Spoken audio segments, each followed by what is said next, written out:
Podcast is intended for mature audiences. The views and opinions expressed are those of the panelists and do not reflect in any way those of the podcast partners, sponsors, or affiliates. Enjoy. ThaBoxingvoice.com. When I say I promise you, I'm gonna knock out the Gypsy King as well. DiBiase Productions. How am I gonna let this little skinny spaghetti hit my face? ThaBoxingvoice.com. Yeah, I'm just gonna lie and I'm that guy. I'm the dog with this. When I stepped on the scene, I said I wanted this road. I said I wanted that road. ThaBoxingvoice.com. You know, so I'm still on the mission. I'm gonna chase his ass all the way up there. I told him it's an easy fight to make. Some of them like it, some of them don't. ThaBoxingvoice.com. Welcome back, ladies and gentlemen, to another spontaneous edition of the Boxing Voice. We are back with a special edition. We have world-renowned trainer Robert Garcia scheduled to be on the show in a little bit. You know, we'll give you the introductions. I'll let, Ron take it away as I go in the back end and get the very, very busy Robert Garcia. Has about 5 title fights in the next 49 days. Some big names. He's training Josecito Lopez, who is the opponent for Keith one-time Thurman. He's training Mikey Garcia, who's the opponent for Earl Spence Jr. He trains the hot up-and-coming prospect, Virgil Ortiz, Hector Tananara. I mean, the list goes on and on. Jesse Rodriguez is just so many people. Even has a DAZN fighter. Robert is definitely deep in the training game. A heavy stable. You can't forget Bam Bam Rios is in that camp as well. Just the number of fighters that are there is ridiculous. So just imagine some of that sparring. But we're going to be having Robert Garcia on the show in a little while. This is what we'll be talking about. We'll be asking VADA questions. We'll be asking the addition of Victor Tacanti. We'll be asking pay-per-view numbers. We'll be asking, daring to be great. 2 fighters in his stable, daring to be great. Abner Mares doing the same exact thing, going up a division, taking on Gervonta Tank Davis. Just so much to talk to Robert Garcia about because he also trains Abner Mares, in another big title fight. So much to talk about. Pass the ball to my co-host. I got Ron G in the Bay Area, soon to be from the East Coast. ThaBoxingvoice.com. I've been doing this. I ain't been up and fell off. I've been through the Lennox Lewis era, the Nassim Hamed era, the Sugar Shane Moses era, the Oscar De La Hoya era, the Marquez Hunter era. I've been through all the eras, and I still been telling you. You do too much talk. The thing is this. People want their subjective preference to be the objective reality. HBO needs to fire you. You don't know shit about ThaBoxingvoice.com. What's going on, TBV family? Of course, we got the one none other than Robert Garcia training not 1, but 2 daring to be great moments. As history repeats itself, we've had failures, but we've also had success stories. More recently, we've had Adrian Broner go against Paulie Malignaggi. He came up in weight. He got the win. But then you also fought Marcos Maidana, who was also trained by Robert Garcia. At that point, that was maybe an underdog story for Marcos Maidana, or maybe the weight was too much. In addition to that, we've also had the Lomachenkos and the Guillermo Rigondeaux, as well as Kell Brook, Gennady Golovkin, Lomachenko. Oh, I already said Lomachenko, Amir Khan, and Canelo Alvarez. But when you go a little bit further back, you've had other success stories. Manny Pacquiao fought Oscar De La Hoya, but some people said he was old. Roy Jones Jr. and John Ruiz when he went from light heavyweight to heavyweight, as well as Michael Spinks going against Larry Holmes. And then none other, Sugar Ray Robinson had great success, but failed to get it because the heat was too much. So I'll break down some of these other comparisons, other thoughts, but it has happened before. So it's not far-fetched for these guys to potentially get the win. So your brother's bound and gagged, and they've chained him to a chair. Won't you please come to Chicago? What is going on, guys? You guys able to hear me? We are able to hear you. You finally sound official. Nice to be back, guys. Obviously I'm excited to talk to Robert Garcia. He has not just the Mikey fight, not just the Abner fight, but he actually has 5 fighters that he trains in world title fights in a 49-day period. In a 49-day span, that is 7 weeks. So I'm excited to see what he has to say because he's always very busy. Obviously, the year's wrapping up. Possible year trainer of the year candidate. So excited to talk to him and see what's going on.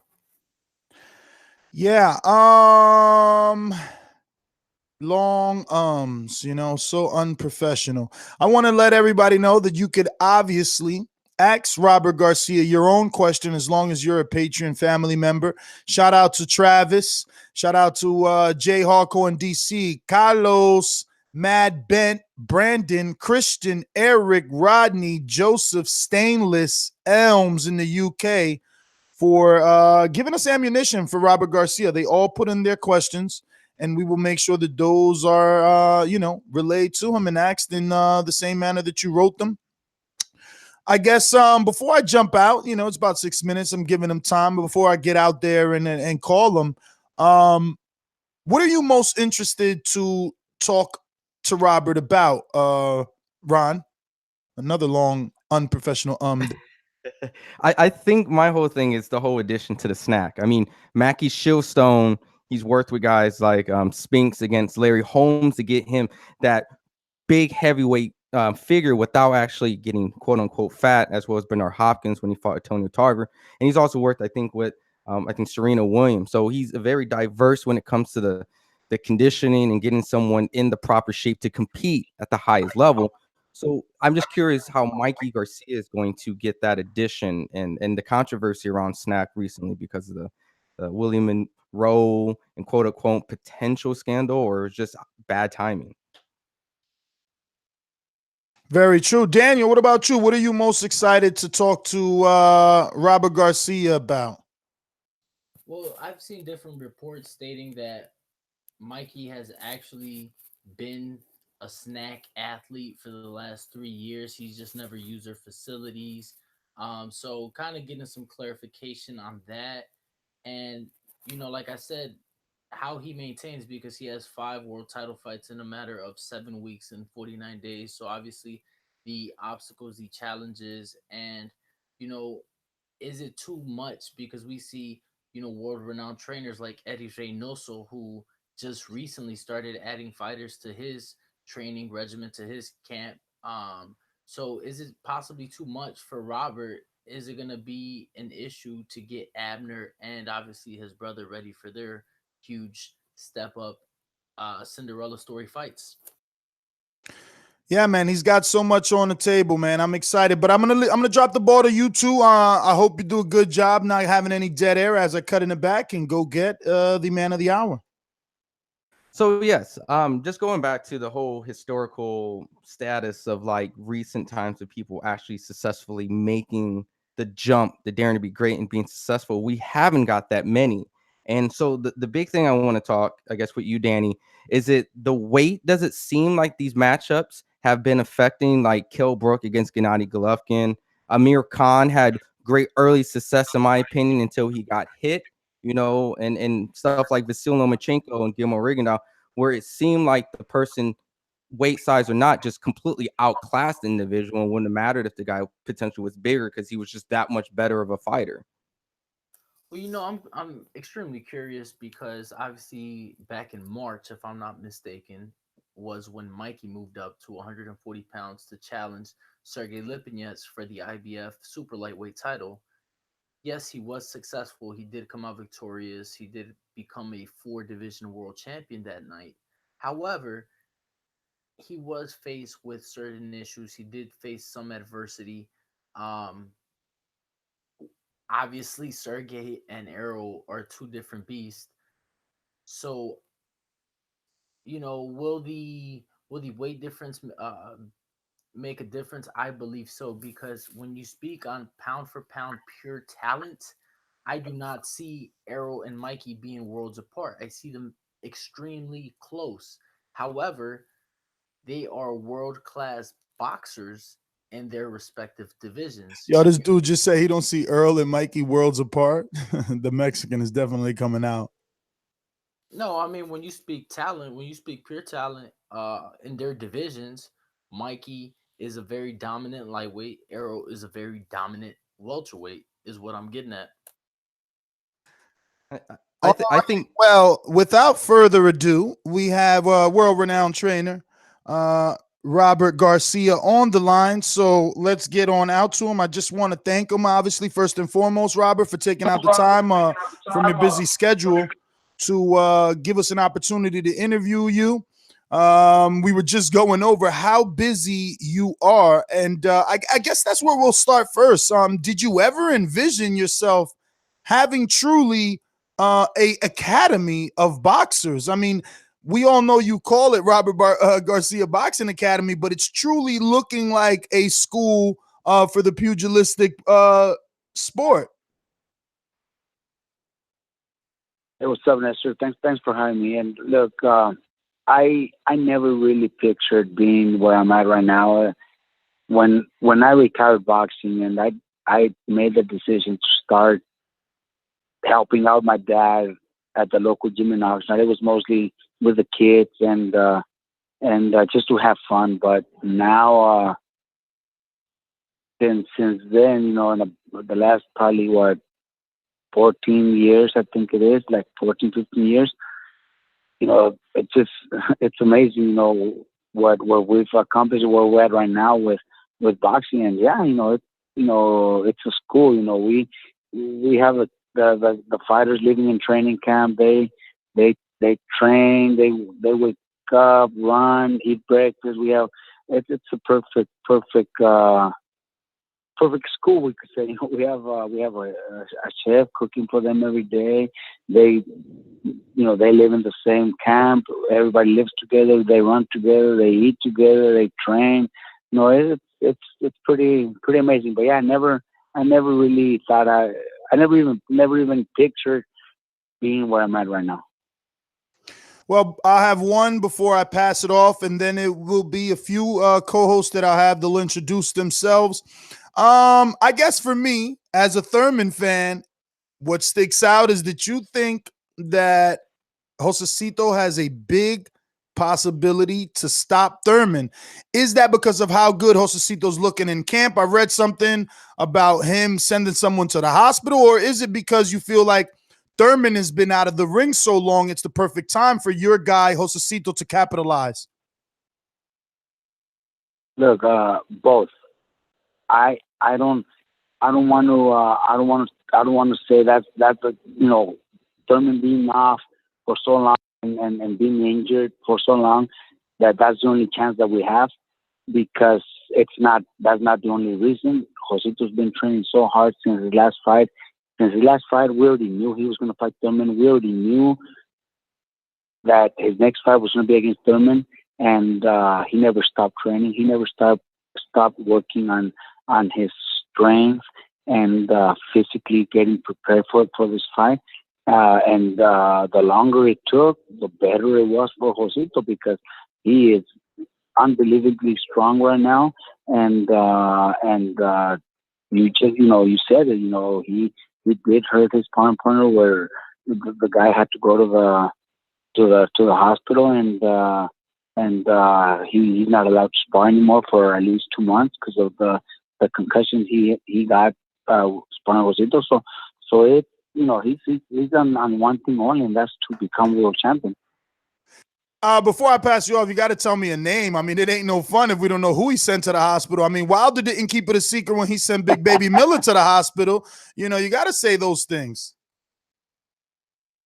Look, we have so many talented fighters in my gym, and they're all very talented. So it wouldn't be right for me to say their name, because they're also very talented, and one day they're all, that one's also could also be a world champion one day. So it's we're in the same team, and they're all trained together. They all support and love each other. So it wouldn't be right for me to say which the name of the fighter. Hey, how's it going, Robert? Name is Ron. I've actually met you out in LA a couple of weeks ago underneath the Brandon Figueroa card when you told me about Ness doing push-ups from the Marcos Maidana. Yeah. Right. But I wanted to ask, there's a picture obviously out, I'm sure on social media with Whatever. Mikey. I'm gonna get him. I'm gonna get you.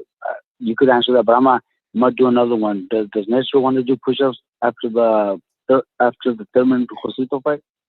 Oh my God! Hey Robert, I will have you definitely doing push-ups on that fight. I thought you was gonna go with Mikey Earl, but Thurman. No, Thurman no, Josecito. Let me see Thurman what's the line. Josecito. I'm gonna check the line on that one in the back end. Go ahead, Ron. I love the push-up All right, competition. go ahead, Ron. But there's this picture with Mikey Garcia, there's Victor Conti, a couple snack outfits, and I just wanted to clarify the involvement with Mikey with the snack organization. Is it the facilities? Are they hiring him as conditioning like Mackie Shieldstone back in the day? What's the overall involvement, with Mikey and snack? Look, Mikey's been working, all his fights here with me in training camps, and we spar, we train, we do the mid work, heavy bag sparring, especially. Mikey does a lot of sparring, and he's always in great shape. He's always performed very well. But for this fight, we needed to add something that Mikey hasn't done before, and that's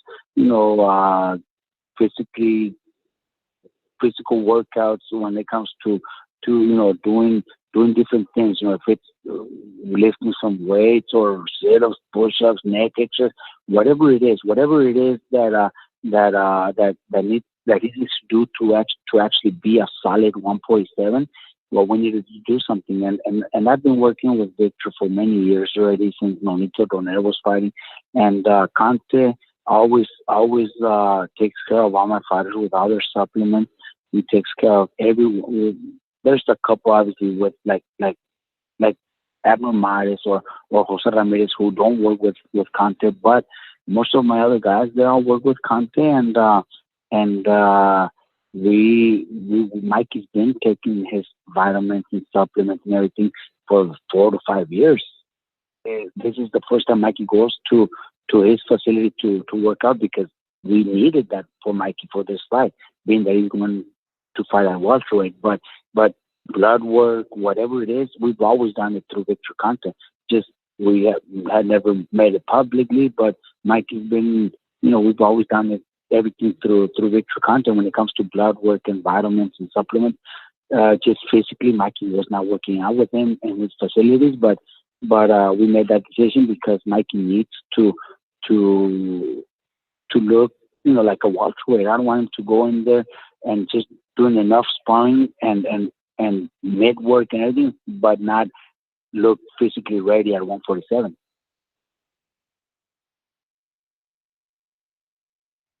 And I guess to add on top of that, my other question is Abner Mares' involvement. Is he also going to be using the facilities with Snack? Is this both camps are going to be involved doing the same thing? No, not Abner. Abner does not work with Victor Conte. Abner has been working with Luis Garcia for many years, throughout his career, and that's the only person he works with. He hasn't worked with Victor Conte. So no, Abner's one.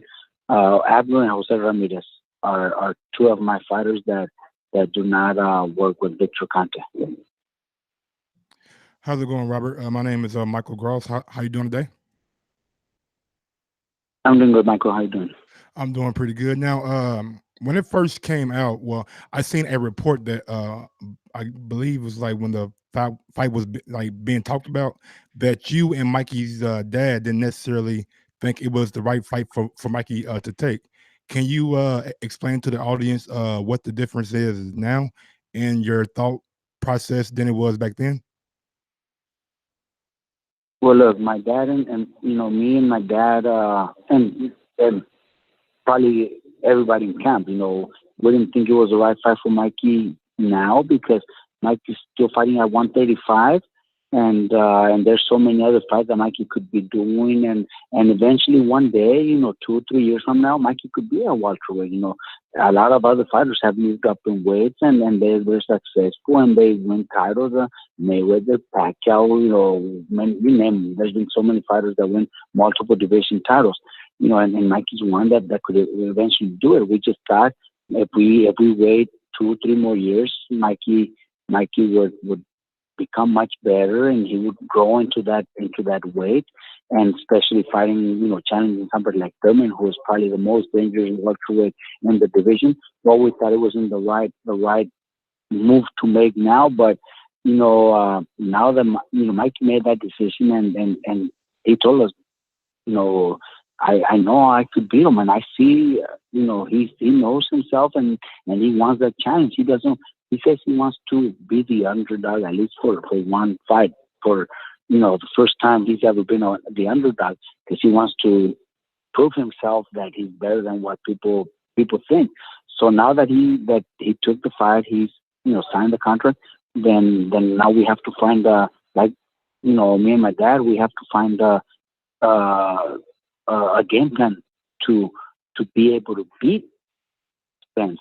It won't be easy. We will say it, and that's not the fight that we wanted at first. But now that it's there, we got to support Mikey, and we got to train him to win, and we got to do that by finding the ways that Mikey could beat him. There's things that we have to bring out of Mikey to be able to beat. Spence, and it won't be easy. We know that it won't be easy, but Mikey wanted that challenge, and now we gotta prepare him for that. How you doing, Robert? Daniel Alvarez here, BoxingVoice.com's Las Vegas correspondent. Great to be speaking with you. I gotta ask. Obviously, you've been in the training business a very long time. 2019 is no different than it has been in the past. A very busy start to the year. You have 5 title fights in 49 days. That is a 7-week span. How are you able to maintain? Because obviously you have more than just those 5 fights. You have a lot of fighters in your camp. How are you able to do it? I mean, obviously you have Josecito, Jose Ramirez, Abner. Abner and Josecito Ramirez actually fight a day after each other. And then obviously Mikey and all the other fighters. How are you able to do it and give the fighters, these world champions, and obviously your prospects, the attention that they need in order to come out successful in their respective fights? It's not easy. It's not easy, but it's something that I could do. I'm not one of those coaches that comes to the gym 2 hours and has everybody train at the same time and just make them work together. Look, I start at 10 in the morning with Abner Mares. I gave him his full workout for 2 hours, and with Abner, obviously the guys that are in his weight division, the smaller guys that spar with him, are also training at that time, because they're also helping Abner prepare for his fight. And I have my son, my assistant, my father, who's in the gym every day. So we do the training for that weight area together. Then at 12 comes in Jose Ramirez, and same thing with Jose. I have, when he was preparing for his last fight, we had the Virgil Ortiz, the Lindolfo Delgado, Ruben Rodriguez, Jonathan Navarro, all training with him, because they're also getting ready for their fight, and they're also sparring with them. Then we have at 2 o'clock, which is at this time right now, Josito is just finishing up workout. I have the 147s and 154s that are sparring with Josito, and they're training with him. Then at 4 o'clock is the time when Mikey trains, and same thing. I'm in the gym all day, so I'm not training all my fighters at the same time. They all have their own time. And if it's traveling to fight, I'll send whoever I have to send ahead of time, and I'll just show up the day of the fight for the fight. I don't leave for a whole week. I don't leave for 2 weeks before the fight. If they have to leave a week before the fight, I don't go with them until the day of the fight. So I stay in the gym training the rest of my guys. I don't leave them. I stay with them, and they're all happy. They continue to win, and why would I change something like that? Robert, so I was listening to an Ellie setback video that you did, and you said that the game plan, I don't know if you're doing it to sell the fight, stir things up, or you really feel this, but you said that the game plan for Garcia is to punish Spence round after round and get him out of there late. Wouldn't that be like totally changing Mikey's normal game or fighting style? Did I say that? Yeah, you definitely said it. Got over 14,000 views too. I don't know. Not probably. I was probably. I don't know. When it comes to Mikey against Spence, Mikey's a very smart fighter. Mikey's very cautious, very very smart, very technical. So it's going to be a fight that round by round people will see. We might have to make adjustments during the fight. Spence is a very strong fighter, physically, talented. He's one of the best welterweights out there, and he's definitely got a lot of power. So it's going to be a fight that Mikey has to fight very smart, and he's got to fight a perfect fight. But when somebody fights Spence, obviously he's undefeated. So a powerful fighter going forward and going after his opponents, that makes him even stronger. But when that type of fighter is backed up, I'm not saying his whole strength or his whole power goes out of the way. He's still gonna be strong, but he's not as strong anymore. So we got to find different ways, different scenarios. Me and my dad are working on that every day. Even though Mike is not in the gym with us right now, we're still working on it because we're gonna have to be ready when he comes next month and starts working with us. Let me go ahead and cut my co-host off. I'm known for cutting people off. Let me spicing this thing up here, man, because our relationship, yours and mine, was established on me not believing that Adrian Broner would lose to Marcos Maidana back in 2012. And we had plenty of words the night before, and we put a bet on it. And I was wrong. I didn't think I was going to be wrong. The world didn't think I was going to be wrong.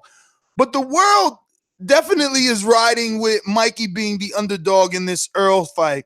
And, I can't help but be the guy that says the things that everyone is thinking, like, is this just a money grab?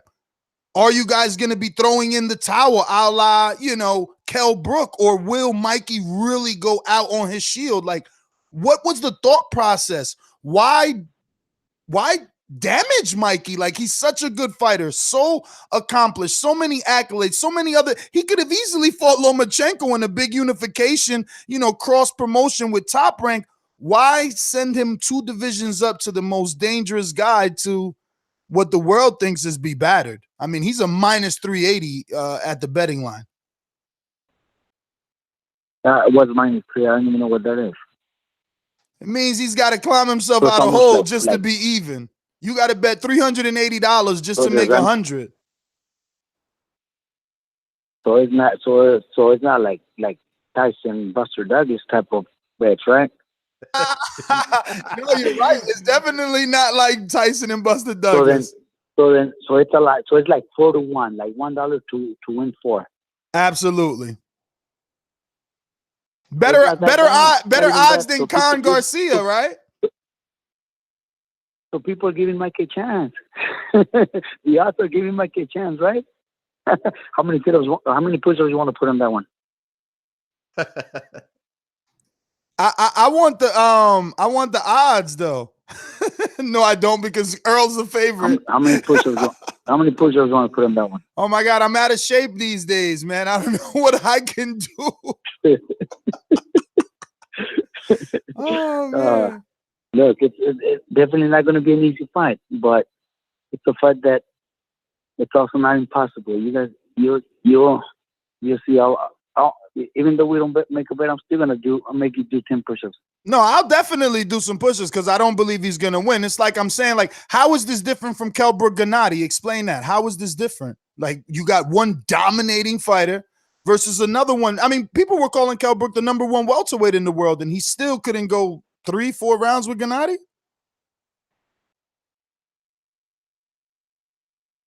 Man, it's different fighters, man. It's just a big difference, you know. Mikey just, you know, somebody that if you see on TV and you see him spar and train and fight, a lot of people don't see much in Mikey. They don't think he's much, and they think he's very basic, and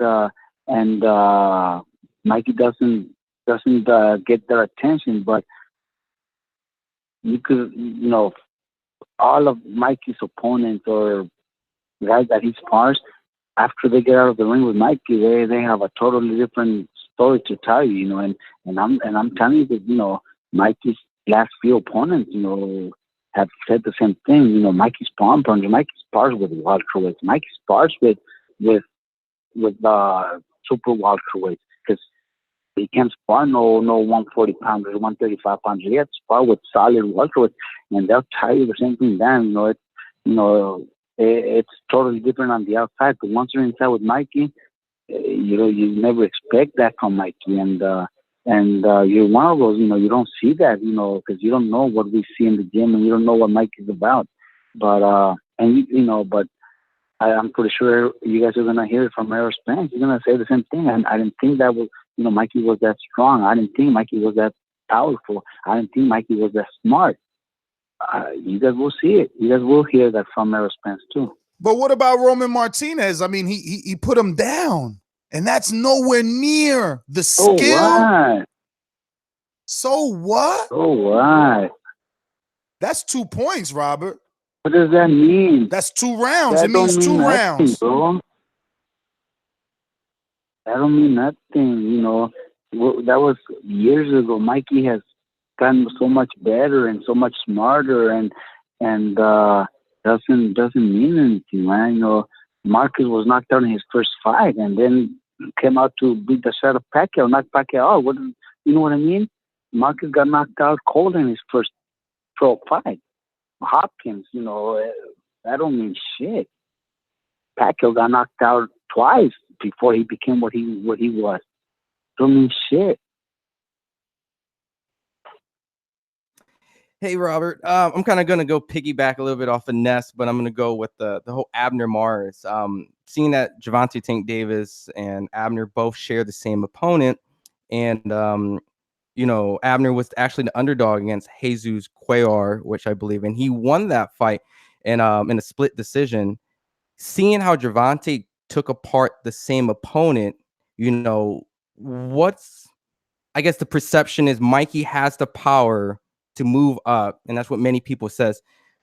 Abner Mars moving up to Gervonta Tank Davis. Is that going to be a similar situation with like Mikey and Spence, or a totally different scenario that you guys are looking at? Look, the Cuellar fight, you know, that you're comparing, because they both fight the same guy. You know, you said split decision, but the judge that had Cuellar winning, I don't know what the fuck he was watching. You know, Bailey. I have no idea, and everybody could agree with me. Nobody, you know, we don't know what he was watching. We were totally the underdogs. Nobody gave us a chance. Abner not only beat him clearly, but you know, he also dropped him, and that's when Cuellar was a real champion. Cuellar was the monster that, you know, that at featherweight he was going to destroy Abner. And Abner fought smart and won clearly a decision.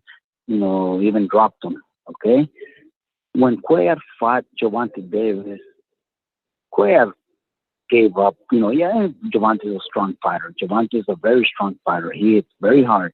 But Cuellar gave up in that fight. Cuellar didn't want, you know, he was not a champion anymore. I'm sure he got a really nice payday, because I know his manager, and his manager is a really good manager, so I'm sure they got him a really nice payday. So he didn't want to go out there and even try to win the fight. He just went out there to get paid. So there's no comparison. You know, Gervonta Davis is a hell of a fighter. He is a very strong fighter, and between those three that I'm having, you know, with Mikey, Spence, Gervonta, and Abner, and Josito, and Thurman, I think maybe Abner's the one with the toughest fight, but he's also very experienced. Very experienced. He knows how to win rounds. He knows how to steal rounds. He got the experience, and that's one thing that we're gonna take advantage of. So it's it's they're all three are tough fights. They're all tough fights. They're all are gonna be dangerous and difficult. But I truly believe that maybe Amir's in the toughest one. But it's also not impossible. That kid's only has 20 fights, and he's a wild kid, and we're gonna take every advantage that we can when they're fighting. If you know whatever we need to do, we're gonna fight smart, and we're gonna try to beat them because we have more experience. Because we've been in there many times. We've been in that situation many times. You know, so it's you know we're gonna go out there and do our job and try to come out with a win. Hey, Robert, Michael here again. Victor Conte recently came out and kind of gave his opinion about the fight not having VADA testing. Was VADA testing ever discussed? And if so, why did you guys not choose to go with VADA testing? Look, I don't know if it's already been confirmed, but from what my understanding is, they are going to do VADA testing. That's my understanding, and I know Mikey already signed up with Margaret Goodman, and I think I don't know if Spence already did or if he's going to do it. I really don't know, but my understanding is that that's what they're going to have. Okay, thank you. We did not know that. Thank you so much for clearing that up. Hey, Rob. I'm telling you, from what Mikey tells me, that's what they're doing, and Mikey already signed up. I know that for a fact Mikey already did. He already did blood work, already did what's necessary. So Mikey's already on board for VADA. Rob, Daniel Alvarez again here.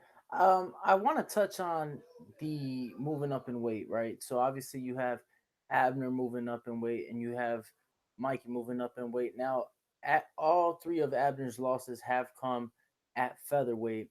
So what is the belief behind him moving up to super featherweight? Can he just not make the featherweight limit anymore? Because it almost seemed like featherweight was too much for him, given his three losses came at that weight. And same thing with Mikey. When Mikey went up to fight Sergey Lipinets earlier in March, you know, he did win the fight decisively. However, most thought that he would get a knockout, and it seemed like the weight kind of had an issue with him being able to get that, and he did face some adversity. Do you feel that both fighters will be able to move up in weight and carry the weight respectively? Well, we're not going out there looking for knockouts. You know, of course we know it's not easy to knock out guys that are bigger and stronger. You know, we're not going to go out there looking for knockouts. But Abner doesn't have a problem making 126, but he wants to challenge himself. He wants to be what is it? Maybe I think the fourth Mexican to ever win four titles in 4 divisions. You know, those are challenges that true fighters make. You know, real fighters, and they're not going after the easiest challenge out there. They're going they're both going after the toughest, you know, challenge in their division. You know, they want to challenge themselves. They want to be remembered as fighters that took chances, that were great at what they do. They want to be criticized by, okay, yeah, you moved up in weight, but you fought the easiest guy out there, or you fought a guy that nobody even knew who he was, and they brought him so you could knock him out. they don't want to be remembered like that. They both want those challenges. They both want to test themselves. Mikey, for a fact, wants to test himself. Mikey definitely wants to be the underdog. Abner has already been the underdog in fights before, and he goes out and beats the odds, like he did against Square. Mikey wants to feel the same. Mikey wants to feel like he's the underdog, like people don't give him a chance, and he wants to go out there to challenge himself and do what people believe is not possible. That's one thing they're both. I admire from both, and then the world should admire them, because they're willing to take that chance and willing to risk everything out there to be part of history, to be remembered as great fighters. Robert, do you feel that a win for Mikey over Earl Spence can put him on the level of Canelo in terms of pay-per-views moving forward, or surpass a Canelo especially now that Canelo's no longer, at least for the next 5 years, on pay-per-view? Can Mikey fill that gap with this one win? Well, look, I really don't know, because what's going on right now with so much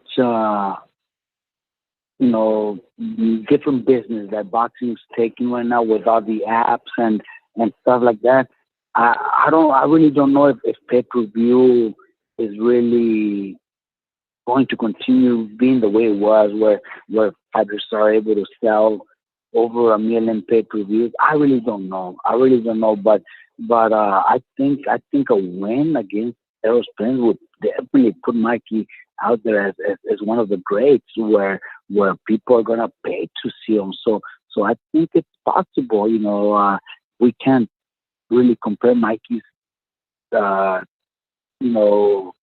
to what Canelo has accomplished, because Canelo has the whole country behind him. If I'm not mistaken, 29 million homes were watching his fight in Mexico, which that says that.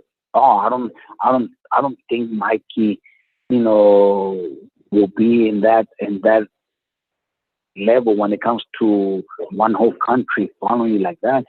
It's going to be really hard. Canelo has done something that we might never ever see again, but now he's with DAZN, and he might never fight on pay-per-view again. So the boxing people, the boxing world might want to see have a pay-per-view star, and if that's the case, then I think it will be Mikey.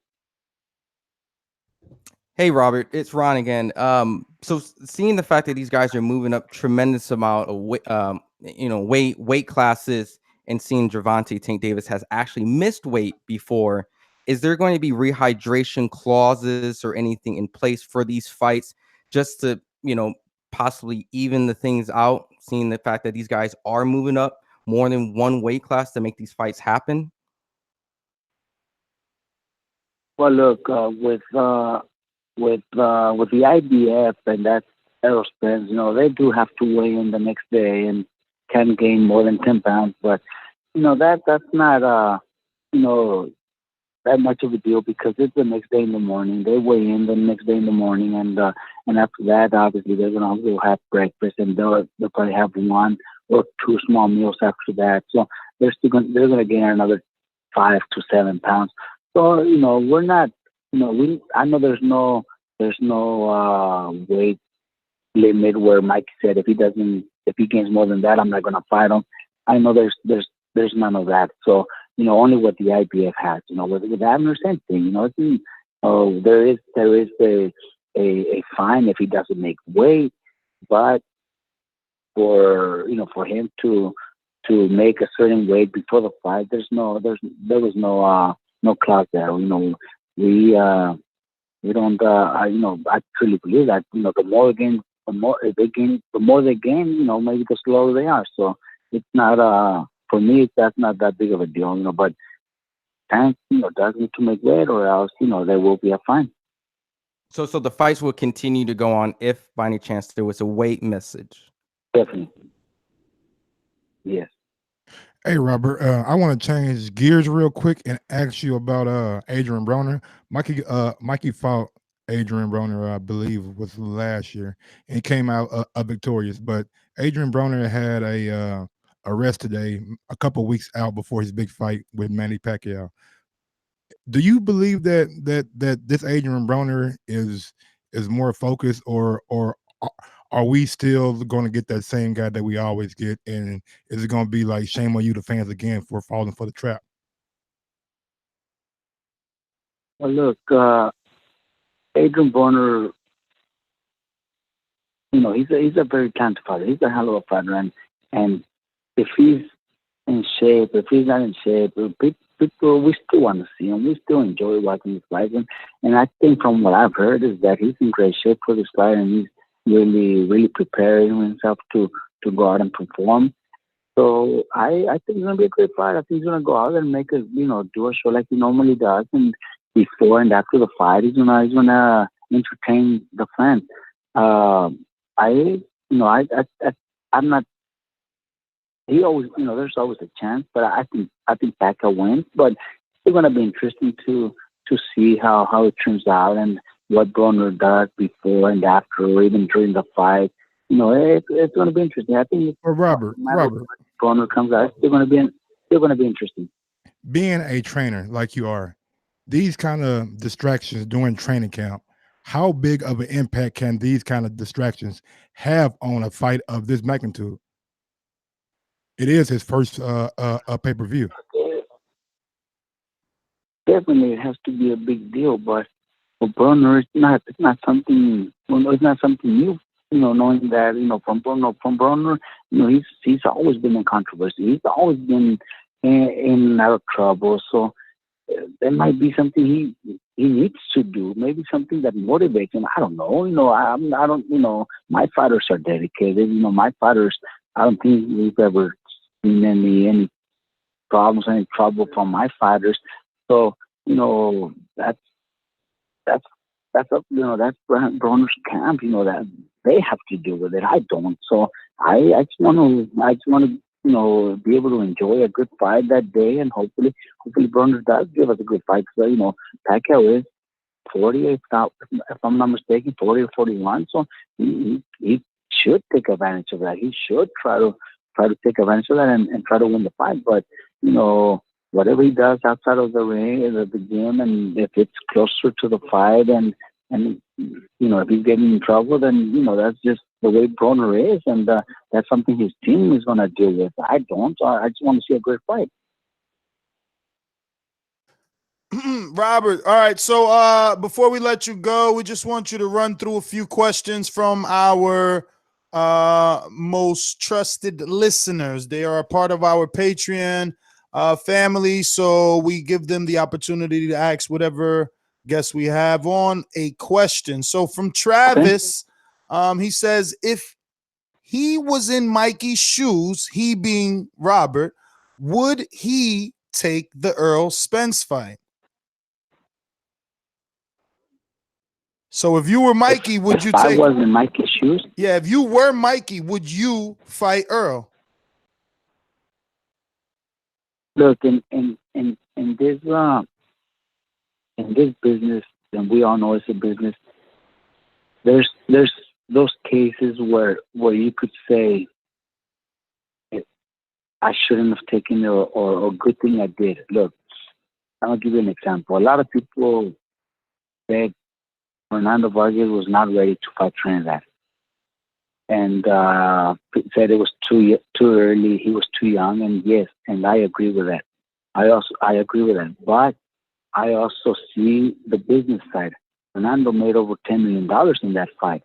So when a purse that big is in front of you, and you don't take it, because it's a very dangerous fight, but you go back to your next fight and lose for $500,000, then everybody will say how stupid you were for not taking the fight. So it's a business where you have to make the decision. You have to make the right decision, and obviously don't do it for the money, because I know Fernando didn't do it for the money. Fernando did it because he thought and He knew he could beat Trinidad. He didn't. But, he believed he did, and the whole team believed that he could beat Trinidad. So they took the chance. Obviously, things didn't turn out the way they expected, but Fernando did make over $10 million for that fight. So look, so in Mikey's case, I don't want to go back a fight after and say, Mikey made a mistake in not taking the fight, because he goes back and then fights for a lot less money, and in boxing anything could happen. You could lose a fight, by maybe a hand injury or a cut, and you can't see anymore, and the doctor has to stop the fight, and then you have to lose you lose the fight. So anything could happen in boxing. Boxing is turned out to be a business, and if the fighters are making great money, then take a chance, especially when you think and the team knows that you could win the fight. And why not do it? Well, I want to continue with those. I just have to ask though, like, some would argue that Fernando Vargas taking the route that he took is the reason that his career was over so quickly. He had no longevity because he went that very, very tough route. I agree with you. I do agree with you. And going back, I could have said if Fernando would have waited and would have been a little more patient, the team, I'm not just saying Fernando, but the whole team, they would have been a little more patient. Maybe Fernando would have made 3 times more money than he made. But knowing Fernando's lifestyle, maybe his management team, maybe everybody said, these are opportunities we need to take, and the purses were huge. So they might, Fernando's behavior outside of the ring was different than Mikey's, obviously, but they probably thought, maybe we'll never see those kind of paydays with Fernando. So it's, you gotta see it both sides, and it's not easy. Right now with Mikey, it's definitely gonna be a huge payday, but Mikey's already been making really good money, so it's not like he's doing it for the payday. Mikey wants to be the best ever. Mikey wants to be remembered as one of the best ever. He wants to be a legend. He wants that. I know Mikey. Mikey wants to be remembered as the fighter that did what nobody expected him to do. He wants to be remembered 100 years from today, and be recognized as the best fighter ever to step into the ring. That's what Mikey wants, and that's why he's taking this challenge. Hey, Robert, quick left field, baseball analogy right here. Is $3 million plus pay-per-view upside to fight Crawford for Danny Garcia a disrespectful offer? I'm only asking because since you have so many fighters, you obviously know what all of these, not all of these, but your fighters get, and come on, you've been in this sport long enough. Is that not a disrespectful offer, but is it not the right offer for Danny Garcia at this time? Look, I don't think it's not disrespectful, because it's a decent payday, but I don't think it's the right fight for Danny. I think Danny made the right decision in not taking the fight, because he's gonna get beat. And Danny already makes a lot of money in his fights. He makes very good paydays. He doesn't fight for no small purses. He gets paid well. So for him, he might get that same amount of money in his next fight, and he's not taking the same risk. He's gonna, I think Crawford beats him, and maybe even knocks him out. So I think Danny made the right decision. Now, but you do agree at least that if the offer was sweeter, Danny would take the fight. Well, I don't know if Danny would take the fight, because he also has Al Heyman involved, and Al Heyman, is not going to let his fighters go out and fight for Bob Arum on ESPN, pay-per-view, whatever it would be, and let Crawford look good beating Danny, because I know that's one thing that Al Heyman wouldn't allow. But if the purse was, if we're talking, that was $3 million. And Danny probably made that he probably made that in his last fight. So if it would have been maybe $7 or $8 million, then maybe Danny could tell Al, this is a fight. This is a lot of money. I have to take it. So we're all going to make a big payday. Why not? But I think the amount that they offered him, I think it's probably the same amount that he's already been making in his last few fights. So don't you think? I wouldn't have. Don't you think by sending out $3 million, you're not really showing interest because you know that Danny's getting that with just about anybody on the other side? Well, he'll get out there with anybody on the other side, but he's got a better chance on anybody on the other side, because I don't think he's got a chance against Crawford, and plus you're not gonna. Yo, Garcia, I'm telling you, the Garcias are coming for you after this interview, Garcia. The Garcias are coming for you after this. Oh my God. Why? Why are they coming for me? What? Because you keep saying that his son ain't gonna beat Crawford no way, no how, and that he should stay away from that fight. Well, I don't think so. I think it's better. I think Danny's better off, taking a couple of wins. He still gets paid well. I know. This guy gets. He's got a fight versus Adrian and, Granados in a couple of weeks or months or whatever. And I'm pretty sure he's going to get paid really well. And it's a fight that he'll probably win. Well, and then maybe he could be lined up to fight, Mikey in the future. Josito Lopez after Josito beats Thurman. You know what I mean? So there's many options for Danny. I do believe Crawford beats him. Well, all right. Getting back to the topics here from our patrons. We're gonna rush through them. I'm sorry. We could talk boxing over here. We're degenerates when it comes to this sport. We got Jay Hardcore in DC says, would you prefer Mikey getting acclimated to 147 pounds division, or do you feel that him being an elite fighter, he can handle going straight into 147 and tackle the boogeyman of the division? I would have preferred him to first maybe get 1 or 2 in before. Definitely, I would have preferred. But now Mikey made that decision, so now I gotta prepare him, and I gotta train him to go out there and win. I would have preferred him to get maybe a couple fights before, but that wasn't what Mikey wanted. So now we have to prepare him. That's what we got to do. Now we got to prepare him. Side note, he beats Earl. Is every fight next, or at least each unification, another pay-per-view, or do you tackle that bridge when you get to it? Well, I think that's something we'll just decide after, because it depends on who the fighter, who he's gonna fight. There's names out there that would be good for pay-per-view, but then there's others that could be world champions but are not as big for pay-per-view. So I don't know. That's something that Mikey would probably, we'll decide, once that comes. We got to win the fight first. So I can't think ahead. We got to win the fight, and it's definitely not going to be easy. So we got to first prepare and prepare very, very good, and to go out there and do our job. And if everything goes well and we win, and then obviously it'll be big. It'll be huge. Whatever it is, it's going to be big.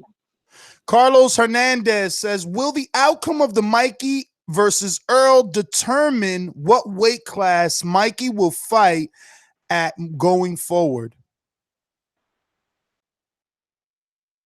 Well, I think Mikey will definitely never fight at 135 again. Once he's fighting at welterweight, maybe 140 would probably be a better weight division. But if Mikey comes out with the win, there's no way. Why would he come down to 140 or 135? He'll stay at welterweight and get all those big challenges out there. And maybe, who knows, knowing Mikey, maybe he's going to want to move up to super welterweight and challenge for another title out there. I don't know. That's just the way Mikey is. And Mad Bent says, is Mikey trying to come in at 147 or is he going to come in at his best weight he feels? Well, we're going to come out of the best weight that he feels, but it's going to be very close to 147. Mikey's, physically a strong person, and he's not at 147 right now, so he's going to come down to 147.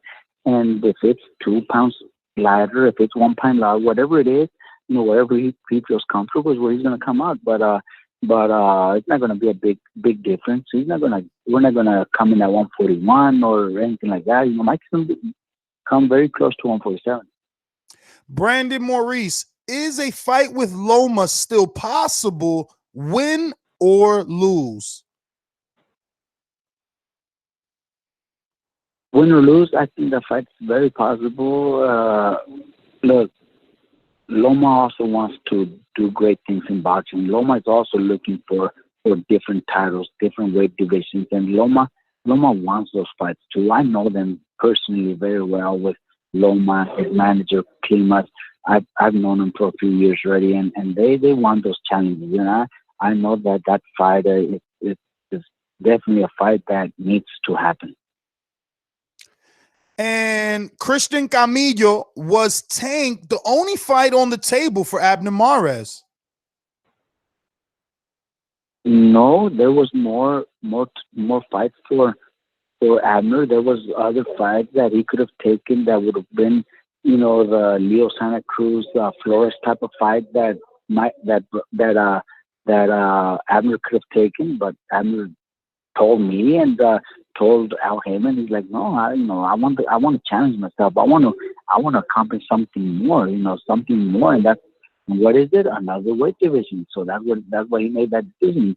He also had options. He could have fought, a Flores type of opponent if he wanted to, but he told me that's not what I want, coach. He says, coach, I told him that's what you should do. Let's do it. No, coach, that's not what I want. I want to challenge myself. I want to win another title in another division. So here we are, challenging Tank. Eric Cruz in Texas, is Mikey the last champ in the family, or should we keep an eye out for future little Garcias coming up? The only one that's also in boxing that I know will be a boxer is Mikey's little son. He's 3 years old, 3 or 4, yeah. That kid's gonna be a boxer for a fact. He's in the gym every day, and he already knows how to fight. So that kid, his name is Django. He's gonna be a fighter. And that's the only one. Nobody else. Rodney in the 870 says, how do you think Mikey will handle Spence' relentless approach after seeing him walk down a bigger fighter in Kell Brook? Well, wasn't it? Look, I might be wrong, but I think that fight was pretty close. When Spence beat Brook, I think it was a fight that was pretty close on the scorecards, if I'm not mistaken, right? So definitely Spence will be the stronger man, but Mike is also very strong. Mike is very strong, so don't be surprised if Mikey backs him up.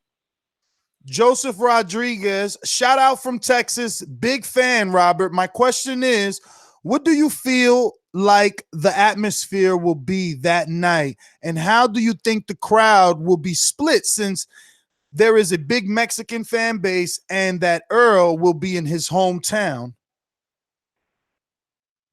I think it's going to be pretty even when it comes to fans. I think Earl, I was in his last fight in June when he fought in Dallas, and 13 to 15,000 people were there just for him because he was the only name fighting on that card, and everybody was there for him. So we probably have a split when it comes to fans. I think there's going to be a lot of Mexican fans cheering for Mikey, and I'm sure there's also going to be a lot of fans for Spence because that's where he's from. So I think it's going to be like a 50-50.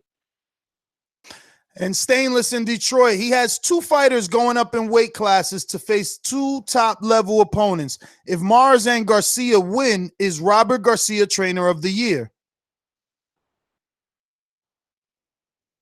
Look, you remember the year I made you do push-ups.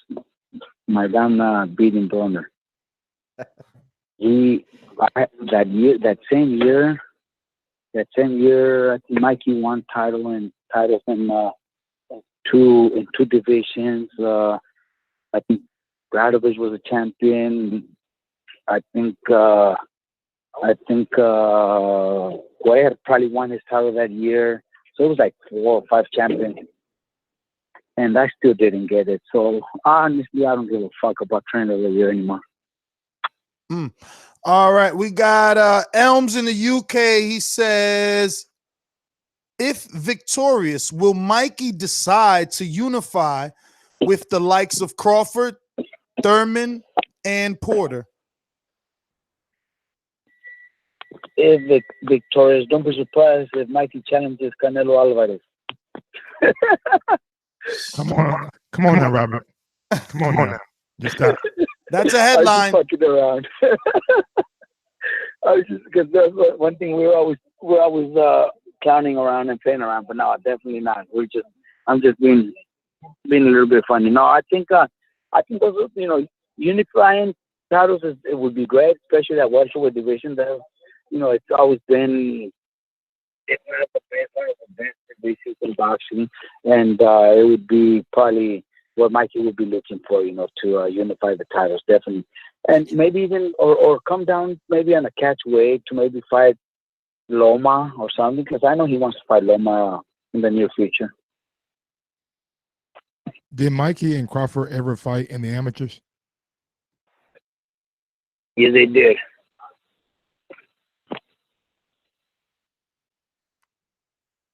How did that turn out? What was that? How did that turn out? Crawford beat Mikey in the amateurs. It was in the U.S. Championships, and I believe it was in Colorado Springs. Crawford beat Mikey. You know what? Garcia beat Crawford in the amateurs, though, right? Garcia? What was that? You know what? Garcia beat Crawford in the amateurs, right? Garcia? What Garcia? Donnie. And Mikey beat Danny too in the amateur. So it depends on, I guess, who you're fighting and what kind of style. Mikey beat Danny Garcia. Danny Garcia beat Crawford. My nephew Javier Garcia, who nobody even knows who he is, I think, beat Crawford in the amateurs, except that USA Boxing forced us to fight one more round so Crawford could win on points. But it was a clear win after the 3rd round, and they made us do one more round just so Crawford could take the win. So it's all politics. All right, back to the patrons. We got Andre Diacono, who says, do you feel that you could get a win on points in Earl's hometown of Dallas? I think so. I really believe so. I think we could win it because I think Mikey, is good enough and talented enough, but Crawford's big and strong, so I think it's gonna be a decision. And King Amin in Jersey says, how many fights or years of boxing does Mikey want? How many fights do you feel he has? Look, I know that knowing Mikey before, when he was fighting for Top Rank, if he would have never got into the legal issues with Top Rank, and he would have continued fighting, I think Mikey would have already been retired by now, because he wasn't happy. He wasn't fighting happy. There was no passion for boxing for him, and there was no challenges. But now, since his return a couple years ago, Mikey's like the fire came back, and he wants to challenge himself. And there's so many big challenges, and there's so much talk about Mikey now that I think Mikey could fight for another 4 to 5 years if if things continue to to go the way they've been going. I think Mikey could easily fight for another 3, 4, 5 years. But knowing Mikey from the past, the early Mikey, I think Mikey would have probably been retired by now. And we got N.O. in the New Orleans. He says, can Mikey get a fair decision fighting off his back foot the whole fight, or will Mikey have to take a chance and be great and give the fans another Fight of the Year candidate? Well, I don't know about Fight of the Year candidate, because I don't think Mikey's ever been in a Fight of the Year candidate. I don't think Earl Spence has either. I think it's going to be it's a fight where they're both smart. Obviously Earl's the much stronger, so he's going to probably look for the fight a lot more. Mike is going to have to fight very smart, very cautious, and take advantage of every moment out there. It's going to be a very risky fight, but it's also going to be a fight that the fans are going to enjoy. And this is the last one. Unfortunately, he put like 4, so I have to pick which one is the best out of this 4. And there's actually a lot of good ones. I'm interested in a few, but let's see if we can sneak a couple in. So how serious is Mikey's promotional company at this point? Will he be co-promoting the main event with Earl? Look, I haven't even asked Mikey about that. That's a good question. I don't know if it's going to be a co-promotion or if Garcia Promotions are also going to be involved. Look, this promotion we started is because Mikey's helping out a lot of kids that are here in the gym that might not be signed with a Golden Boy or a Top Rank or anything else. So Mikey's been helping out so many kids in the gym, and we decided, look, we already have so many kids, we already have a lot of fighters that Mikey's helping out. Well, why don't we do our own shows? So that's the reason Mikey started doing we did the promotion. It's because of the kids that we have in the gym, and we just want to keep them busy and keep getting fights. But things turn out well, and we continue doing, and we're successful. It is going to turn out to be a solid promotion. But as of now, it's more just to keep the guys busy.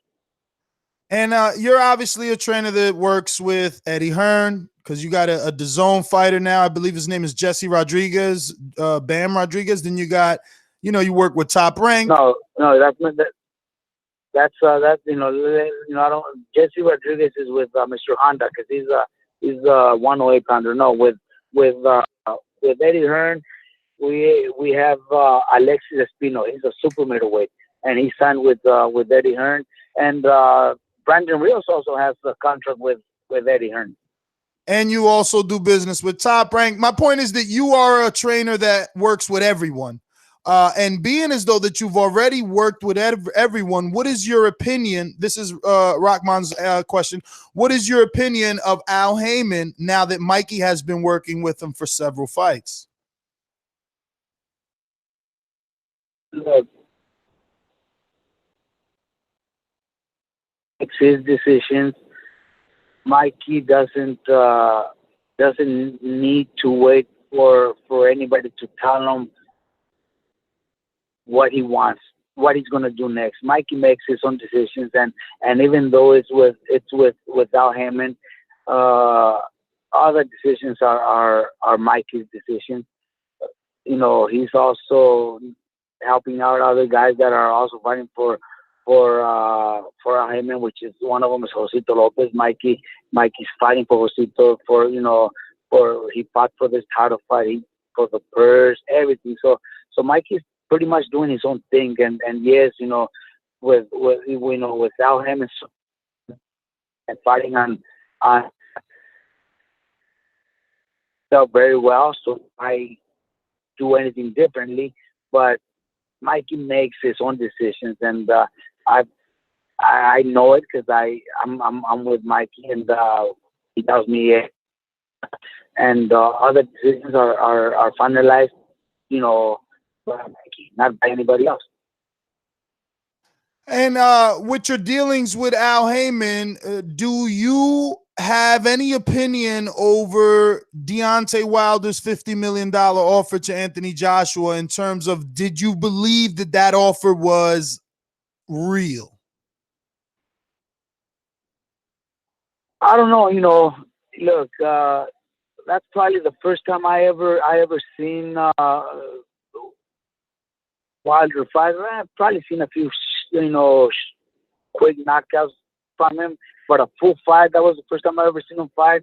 But I don't really follow them, the heavyweights that much. So I was never really aware of what the offers are or how much money is on the table, because I really don't follow heavyweight that much, and I've never really paid attention to that until the last fight, which was pretty good and really exciting, and we were there on that card, so we seen it. So I kind of enjoyed it, but that was probably like the first time I've ever seen in many years. I've seen a full heavyweight fight. What was your opinion of the fight? I haven't heard any reaction video or anything of that. Well, look, I think won more rounds and probably was ahead by very little because of those two knockdowns. Those two knockdowns made the difference, and if it wasn't for those knockdowns, Fury definitely won the fight. But there was two knockdowns. So in a fight, that's a lot of points that Wilder got for those knockdowns. So I'm okay with the draw. I could say, I thought Fury won, and I thought he won the most rounds, which he did. But I'm okay with the draw also. And Rob, do you think that Wilder would be ducking Anthony Joshua if he decided to rematch Tyson Fury instead of taking Anthony Joshua's verbal offer to face him in the UK April 13th? I think it's a business, and Wilder is already in a big position here in the United States. He's still going to make a lot of money fighting whoever he fights. And if Joshua is making him that offer, it would have to definitely be under Joshua's terms, maybe the zone or whatever it is, and it would probably have to be under Joshua's every demand that Joshua wants to have. I don't think Wilder needs to do that. I think Wilder could do his own here in the United States, and if he fights the rematch with Fury, I think it's going to be huge because everybody was happy with that fight. Everybody enjoyed that fight, and we're all excited about maybe seeing them fight again. So I don't think he needs to go out there and fight, under Joshua's terms. I just drew a blank, so I'm going to say, do my co-hosts have anything else? That's about it. Yeah, I just have two things. No worries. I have a fun question, and then I got something else. But just seeing how you were a professional fighter, and just for our listeners that probably didn't know, you were the IBF, world super featherweight title champion. You beat Harold Warren, defend your title against John Molina. So at that time, if you moved up 2 weight classes, you would have been fighting like Costa Tszyu, Zab Judah, Shambe Mitchells, and Vince Phillips. Do you think you would have beat one of those guys if you moved up? You guys probably don't even know, but you guys could look into my record, and I from 130, I did move up to 140, but I got knocked the fuck out. I was trying to that was versus Casamayor? It was Casamayor.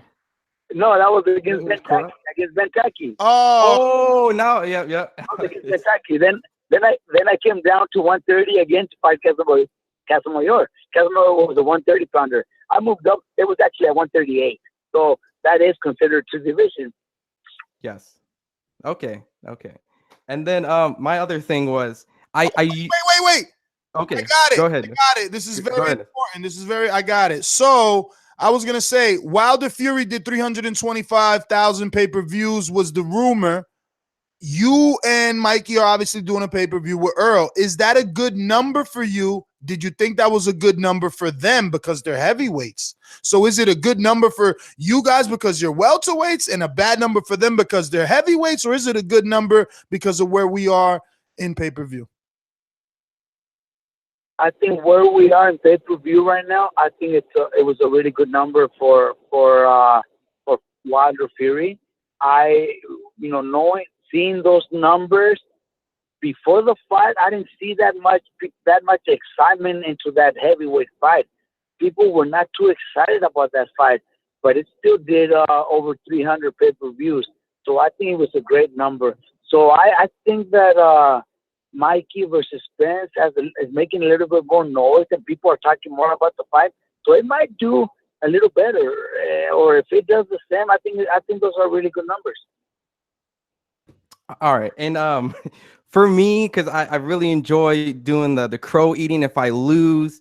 So the whole thing is I wanted to, I'm the next generation. Ness was there with the push-ups, with the Marcos Maidana, and I really respect you as a champion fighter as well as a trainer. But I kind of want to get in this fun action, and I want to up it up from the push-ups. I would say that if Mikey beats Earl Spence, I will wear a shirt that says, "I love Mikey Garcia and Robert Garcia" on a show for a week for fun. You would? Is that right? But that's my word. That's my word. I don't love it. Whatever you, I will put that on the shirt and wear it for the show in the week. And Ness will have my word and everything. Oh, well, why not? Awesome. That's cool. You're gonna wear it for a week. That's cool. That's badass. But if Earl Spence wins, you gotta wear a shirt that says "I love TBV" for a whole week. On every Ellie Setback video. Did you love the boxing voice? That says what? Did you love the boxing voice that on every Ellie set? Did you love the boxing voice? He can hear you, bro. No, he can't hear me. He Shit. playing me out. I could hear you now. Yeah, I could hear. I could do that, but I know that Ellie's probably gonna scribble that off or something, right? Somehow. Nah, Ellie and I get along, actually. I even gave Ellie an award in 2017. Cool.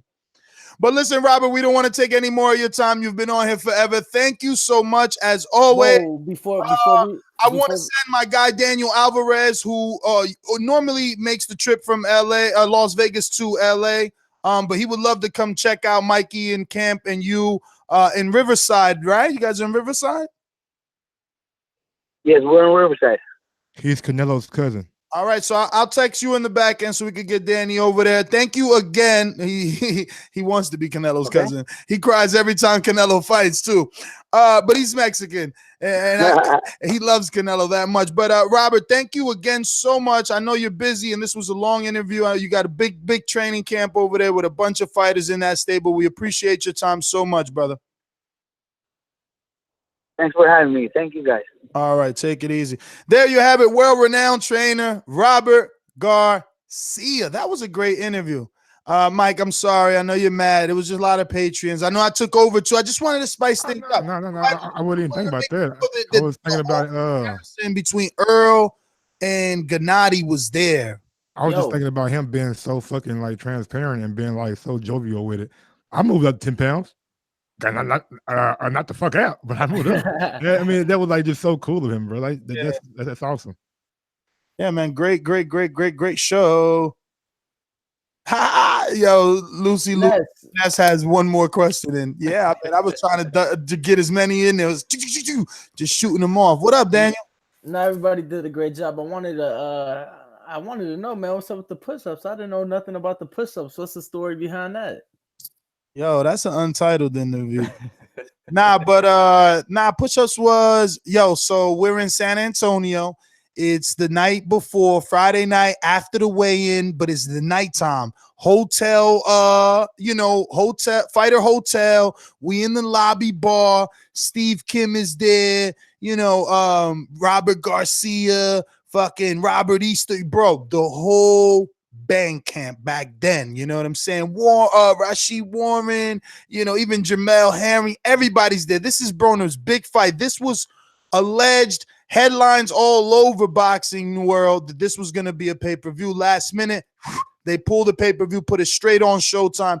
Adrian Broner, Marcos Maidana, Texas, San Antonio.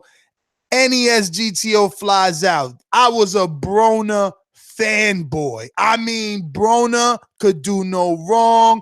He was an animal. 130, 135. He chased little Ricky Burns' ass right up to 130, right up to 135. Then he jumped up and he fought Paulie, and I was like, oh, hold up.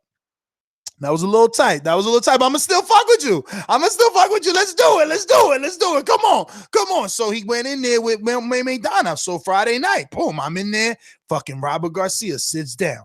And me and Robert, we going at it. The drinks start going, and it's just like, bro, Maidana's not gonna win. Like Khan already beat Maidana. You know what I'm saying? Maidana is one-track minded. He's one-dimensional. There's no way.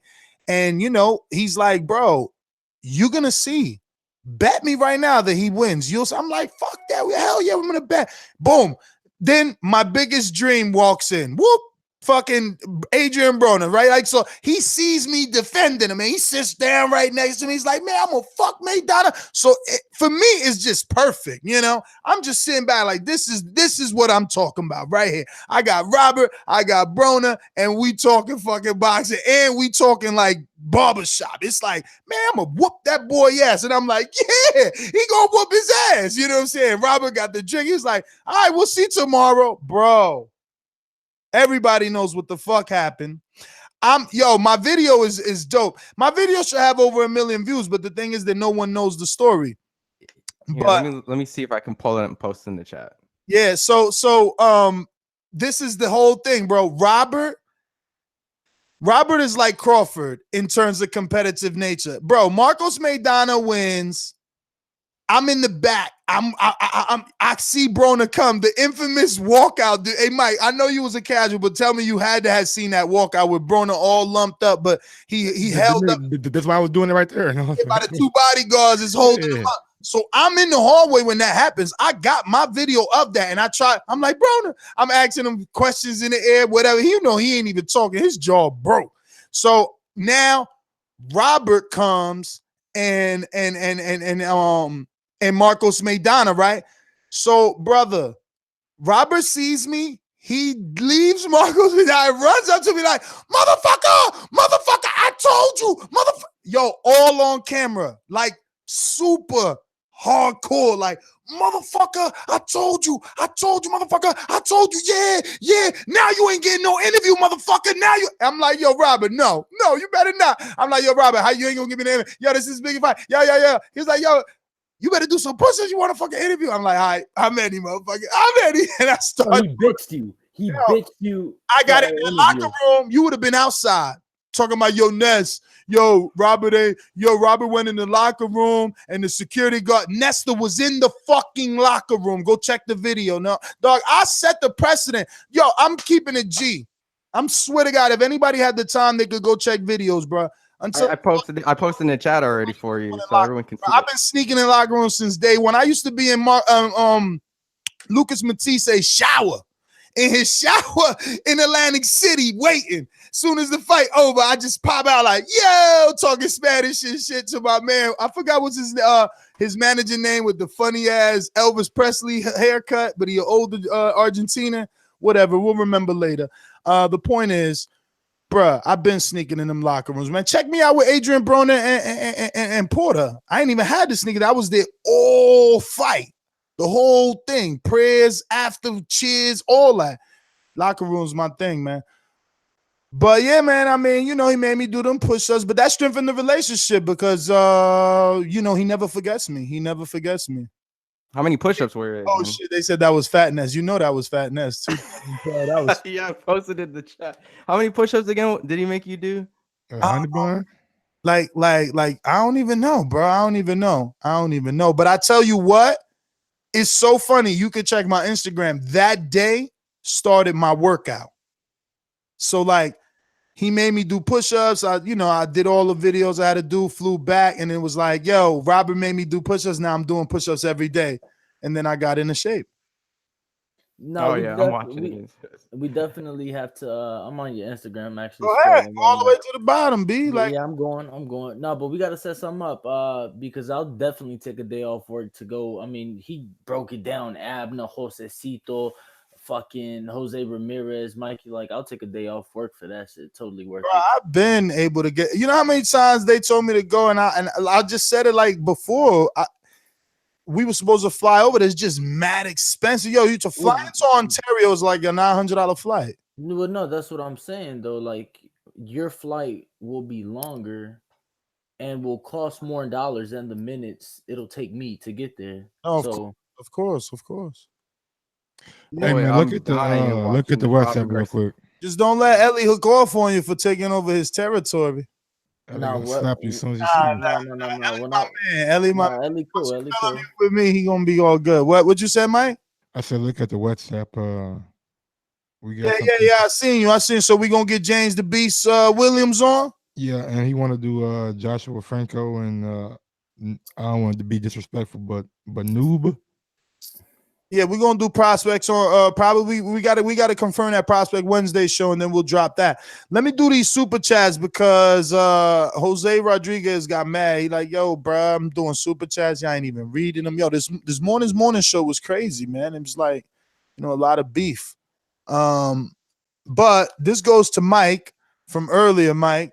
Mike, how many commercials for Crawford's fight came on during different sports events on ESPN? You can't overlook that as opposed to CBS non-sports views.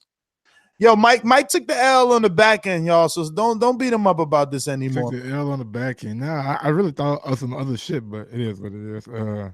Didn't you? You ain't take the L on the back end. It sounded like you had told us like, oh, I know, and I wish. Yeah. I wish you would have told me that the guy you were talking to about the Canelo fight, which is a hardcore fan who knew about Joshua, who knows about a lot of boxing stuff. Watch the Charlos on. Yeah. He didn't know, and that's my point. He didn't know about the zone thing, and for some odd reason, I thought Keith Thurman. You know what else he didn't know? He didn't even know HBO was done. Oh shit! No. I can't really call him a hardcore then. No. Well, yeah. The point was that moving Keith and Danny to a CBS, maybe some of the supporters might not necessarily know about it because they're so used to seeing them on Showtime. So I get that point trying to compare a only took 2 shows in 10 hours. It's all. I mean, it is what it is, but at the same time, I think I agree with Robert. I think the offer wasn't disrespectful, but whoa, Robert didn't say that. What do you asked him? Was that a no? You asked him, was that Robert made it clear that he would have took that fight if it was like an $8 million offer because but you asked him though. Everybody. You asked him though, was it a disrespectful offer? And yeah, but I like how you hanging on to that, but he made it clear. Look at I'm hanging on to the question you asked him, my nigga. Check this out. Mike is hanging on. Check out the difference to what you're trying to hang on to and the difference to what Crawford did. Robert Garcia told you that a decent offer that Danny would have told Al, like, Al, I'm taking that fight, was both of Top Rank's offers in one for Danny. Okay, well, that's how you starting a negotiating right there. No, but I'm gonna do this to you interview after interview. That's cool. We got Dan Birmingham coming on tomorrow at 3:30 p.m. You know who's Dan Birmingham, Mike? Dan Birmingham. Don't feel bad. Neither did fucking OG Ron. Hold on. I knew it was a trainer. Hold up. I said Jeff Lacey trainer, right? No. That's You what said after Ron. Oh my God, Ron is trying to lie on here. Hey, hold on. I didn't know at first. I didn't. I'll openly admit. But I was guessing. But did I not say Jeff Lacey trainer though? Tell you. What kind of ties does he have to Danny Garcia or like PBC? He got no ties to Danny Garcia. No He got all the ties to one man. The one man that you and your team is ducking. Keith Thurman. You better not duck me, son. You better not duck me, son. You know. Oh, of course, yeah. Oh, he's trying to set me up. I ain't ducking. I ain't ducking. I'll be here. Well, what time we got him? So I can wake up extra early. 3:30. Yeah, because you be sleep. You be sleep. Glad to see you tonight, Danny. So for TBV listeners, that's a double whammy, triple treat because you get a morning show, then you're gonna get a 3:30 exclusive Keith Thurman show, Then you get a 7 p.m. fucking Thursday show. Yo, what fights is this week? Oh, tomorrow's Thursday. Yeah, tomorrow's Thursday, but I'm working. We got be no competition. He want to do. He want to do. Listening to nobody. Bro. He want to do James the Beast tomorrow. He want to do James. Time to listen to the competition because I got too many hot ones out the fucking up. Damn, can I? Yeah. Since there's no like, since there's give me motherfucking sound like goddamn. What you since there's no like boxing match this weekend. We're gonna talk about yes. We have Japan, ESPN Plus. We also have John Jones in California. Dog, what the fuck is you doing right now, bro? See, about to get right now, Danny. I told you, bro. Y'all niggas think y'all think he's solid with that UFC shit. Y'all think they're solid with that UFC shit. Y'all gonna learn. Talking that y'all shit. Gonna learn, bro. John who? Yo, John who? Yo, you better wait for that for that dude. We won't say his name. The only way we will talk about that dude is if he fight my dude. Okay. Deontay Wilder. Other than that, and he got that forever dope. Don't do that shit. He got that dope so good that stay in your fucking system 2 years. Don't do that shit. Stop. Look, you might have a seizure on the show. But yeah, we're gonna get Keith Thurman trainer on tomorrow at 3:30. We gonna have a morning show at 9 a.m. We're gonna have Abner Mars at 7:30. We're gonna have Tony Harrison at 8 p.m. on the Thursday show. And it sounds like Mike trying to squeeze in a heavyweight, but I don't do three interviews in one day, like on one episode. I don't really like that. I also got rising bantamweight star coming out of Chicago, WBC Continental champ Joshua Greer trying to get on. So we got to squeeze that in at some point. I mean, for Thursday? I mean, you got to No, Sunday. No, not Sunday. Sunday, no, never Sunday. Never, ever Sunday. We never schedule Sunday. But yeah, we'll talk about it. I told you before. Let's just, figure out what time works for him and we go around his schedule. And you got to check your mic settings, man. We doing live mic checks with this dude. Go to the little sprocket. Make sure it says whatever the name of your mic is. All right, buddy? We're going to go out to the callers at this moment. You know the number to call in is 1-425-569-5241. Press 1 one time to voice your opinion right here on the Voice of the People hotline. Hit that thumbs up button. It helps with the visibility of the show. If you love that interview, hit the thumbs up. If you love the schedule, hit the thumbs up. We got Harrison tomorrow night at 8 p.m. Eastern. Okay? That means it's 7 p.m. Central. Okay? And if you really fuck with us, man, and you're trying to do some last minute shopping, go over to theboxingvoice.com/affiliate sponsors. Click on that Amazon link. Go ahead and bookmark it and do all your shopping through that link. It costs you absolutely nothing, but we do get a little kickback for you guys using that link. Thank you so much. Damn, look at Mike on the one take. Getting good at it, man. Yo, you on a one take right now. Look, all teeth and shit smiling on the one take. Yeah, Mike. Remember to rate us 5 stars on iTunes. Real quick roll call. Shout out to Elms, Andre Diakonu, N.O., Rockman. Who else? Let me see who else went on Patreon and put their questions in. Kristen Camillo, Eric Cruz, Rod 870, Mad Bent, Jay Hardcore, Travis, Joseph Rodriguez. Shout out to everybody. Stainless, thank you. Did you read all the super chats? King Amin, thank you for your support and thank you for your questions. We ain't getting no super chats this episode. A lot of hate on this episode. The super chats was from last episode, so I said them. You know what I mean? All right, we're going out to that episode. Huh? We ain't have time to read shit, huh? God damn. Yeah, we going out to these callers. It's all good, man.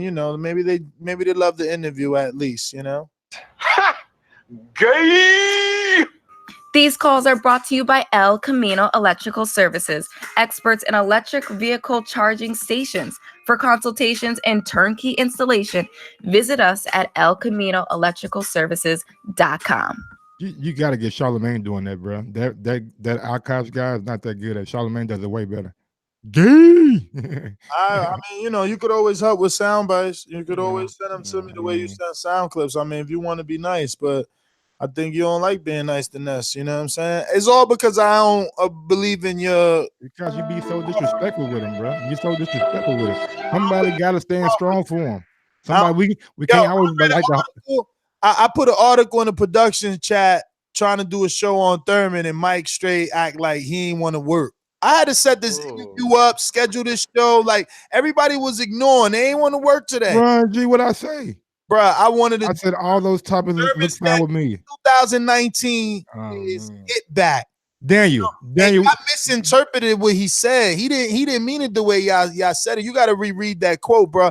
He said, "Get back," so that everybody know he's the #1 welterweight. Like you got to go reread that shit. He coming out here to destroy dudes in 2019. According to Robert, he ain't gonna be a #1 up alone. Hey, listen. The more better, so that you respect the wrong once. So that you respect the win. You feel me? But Daniel, though, nigga, when you called me, bro, what was I doing? Sleep. You was asleep. Had no. All right, and what did I tell you? You said fuck Ness. That's what you told me. Oh boy. Damn, but Daniel just gonna lie on live, motherfucker. You too. It's all good. I will give your motherfucking number out again. Nigga. Keep fucking with me. Mic right now with your fingernail. Tap your mic right now with your fingernail. Exactly. See, make sure your mic is connected, man. You little peanut head. It ain't working. That nigga got real fingernails and Man, shit. they not saying if we ain't hear it, it ain't work. We going out the king of New Jersey. I mean, Just like the king is what I mean. The king is what I mean. Yo, TBV strikes again.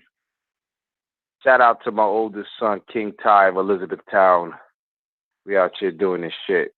Yo, perfect. I just want to throw this out there before I comment on this Robert Garcia interview.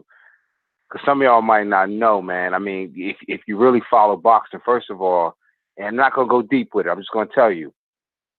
ESPN renewed the contract in 97 because it was on USA, Tuesday Night Fights. If you remember boxing, that's where you've seen a lot of Pernell Whitaker and different cats.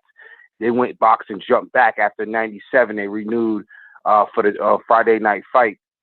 That's where you saw cats that the greatest never was, but he was, is fucking Chad Dawson. And you had to watch him, the Kendall Holtz, the Timothy Bradleys. Those guys grew up on Friday night. Even Peter Petrov, I'm pulling names out my ass. Friday Night Fights. You understand what I'm saying? So let's not go there. USA was the gap in between. And you had to have paper or come from a family that was, you know what I mean, had that bread or that cable box. You know what I'm saying? So if you know, you know. If you don't, you don't. That's how I ain't had no bread. But TNT USA boxing. Ooh. I was a kid. Come on, thank man. you. You understand what I'm saying? I don't know how you was living. My daddy was trapping, man. North Newark. I ain't getting them in trouble. I ain't had no pops. Oh shit. I'm just fucking with you, bro. I did, but he wasn't really like that. Nah, he's still a good brother though. You know what I'm saying?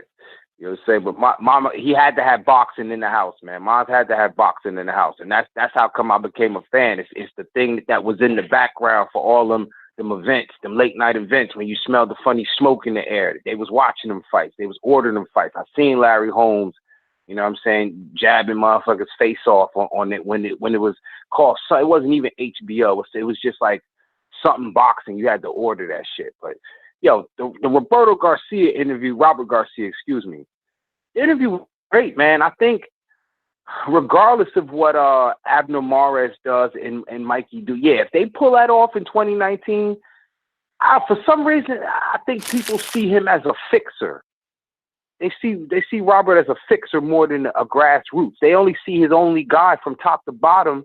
That's why I like Joel Diaz, you know what I mean? Because he had Tim Bradley from top to bottom. The only guy he had from top to bottom was his brother, and people feel like that's a cheat code. I don't know why, but they don't respect his training. But I wanted to know how many fights Mikey has left, because I don't think he got one more after Spence. I think after Spence, he's done. So, listen, thank you for letting me burn on that one. I still made it in within my 3 minutes. I might boomerang in. TBV is the best. We got a super chat from We got a super chat from Ohio Run Boxing. Didn't say nothing, but just gave a super chat. Shout out to Ohio Runs Boxing, my man's and we going out to the Detroit.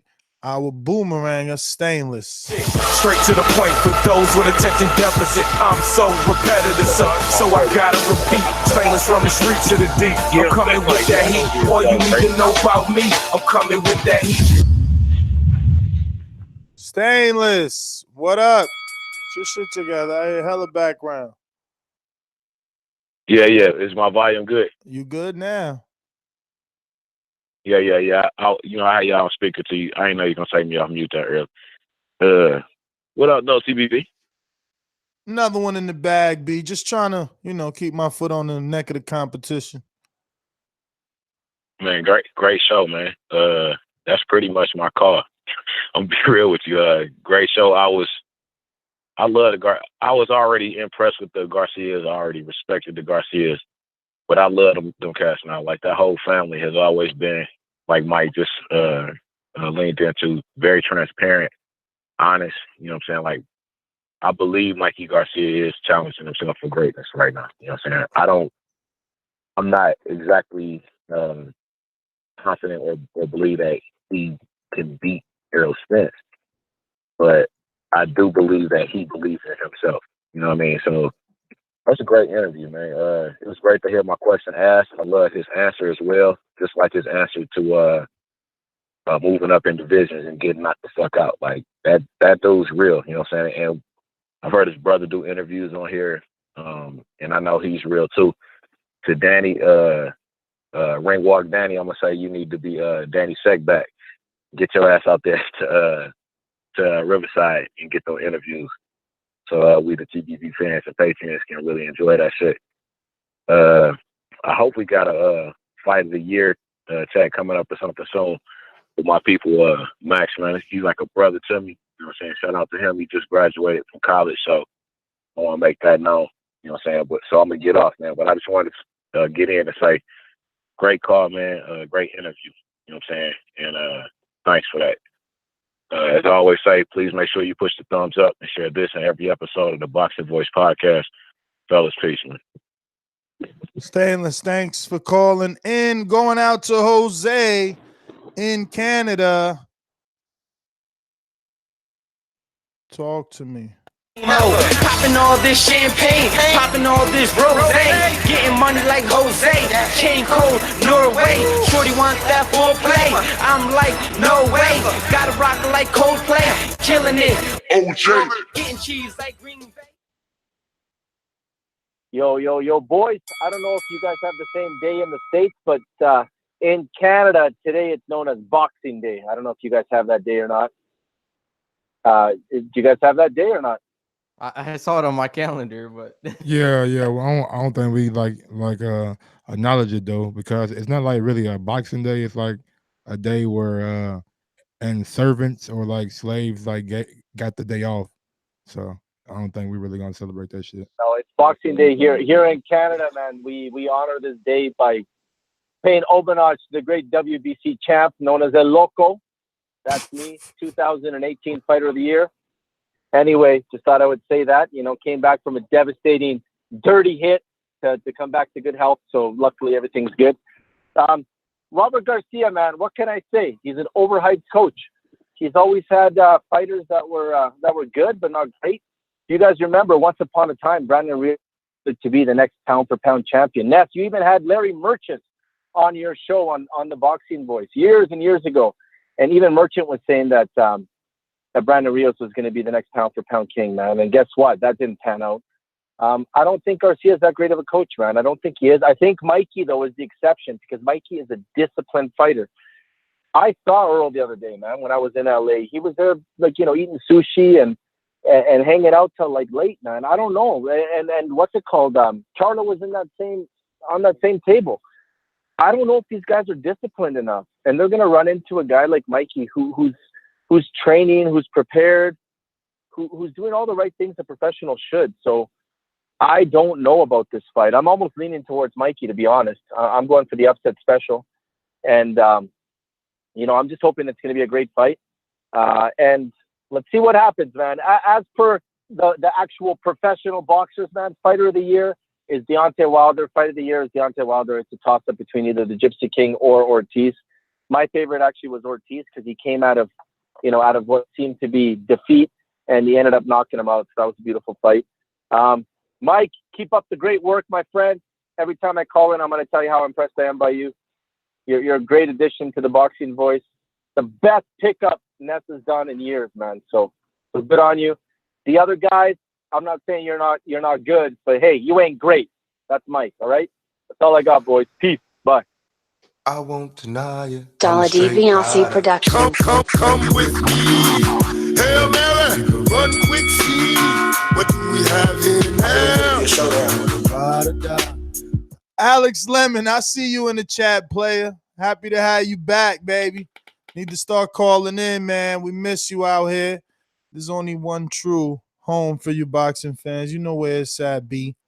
We got Bermuda on the check-in.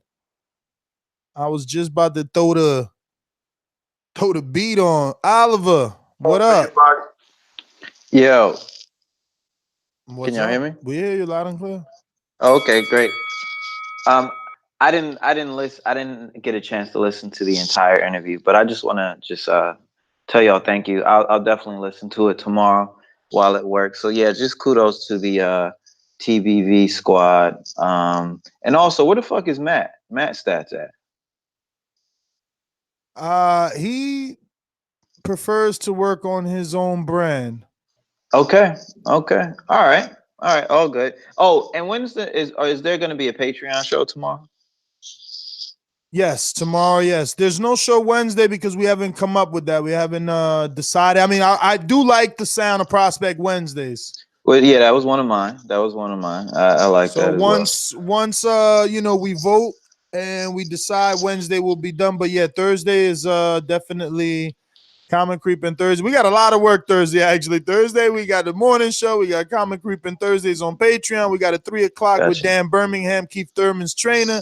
Then we got our 7 o'clock Eastern regular flagship show, which is also going to feature Abner Mares, if everything goes right, at 7:30, and then Tony Harrison at 8 p.m. Eastern. Okay, great. All right, well, I'll tune in. I have a query, but I figure it's probably best to talk on Patreon. And all of you guys, if you haven't joined their Patreon, definitely do so. It's a lot of quality content on there. So yeah, I appreciate you guys. Keep doing what you're doing, and I'll talk with you tomorrow. Oliver, man, thank you as always for calling in. I just want to remind everyone as well, we are still looking for that UK host. We have about 2 people now. Definitely. Both of them got their mics. One getting the computer. So I decided we're just going to test a few out. You know what I'm saying? It's all good. We got a bunch of rotating US dudes. Why not have 1 or 2 or maybe even 3 rotating UK dudes as long as the quality is there, to step things up. I would like to see these trolls like, Fat Apples, AD, not Kaz, wrong troll. More of the UK trolls, ULAD. I need you guys to like get on a mic. Like, step up. I mean, it's got to be easier to talk than type. Like, step up for your country. Don't do an AJ. Don't do a Kell Brook. Step up. Let's go. Someone needs to stand up and be the face for the UK. I mean, what's up? Are there no good UK podcasters out there? Are there no good UK podcasters that don't pick with their heart? And then, I don't know, get mad? But anyway, we're all done here. Want to thank Hey, you know what? In essence of the trying to find a UK host. Nah. Pause there quick. Pause there. My bad. Drop that motherfucking AJ one time. We ain't played it, man. End of the year. Come on. I play it one time. Perfect. You could spit a little buff. We give you a couple words. Maybe 2 words, not 4. I like to blow my trumpet and that, do you know what I mean? In my last fight, I had to watch my weight. I'm eating too much, even though I'm a heavyweight. Yay! I'm on time and I'm never ever late. I'm hustling hard so I can go on and be a great. In JD, chilling with my mates. I stay low key, never ever moving bait. Keep it calm, ring the alarm. Man chat, get slapped with my palm.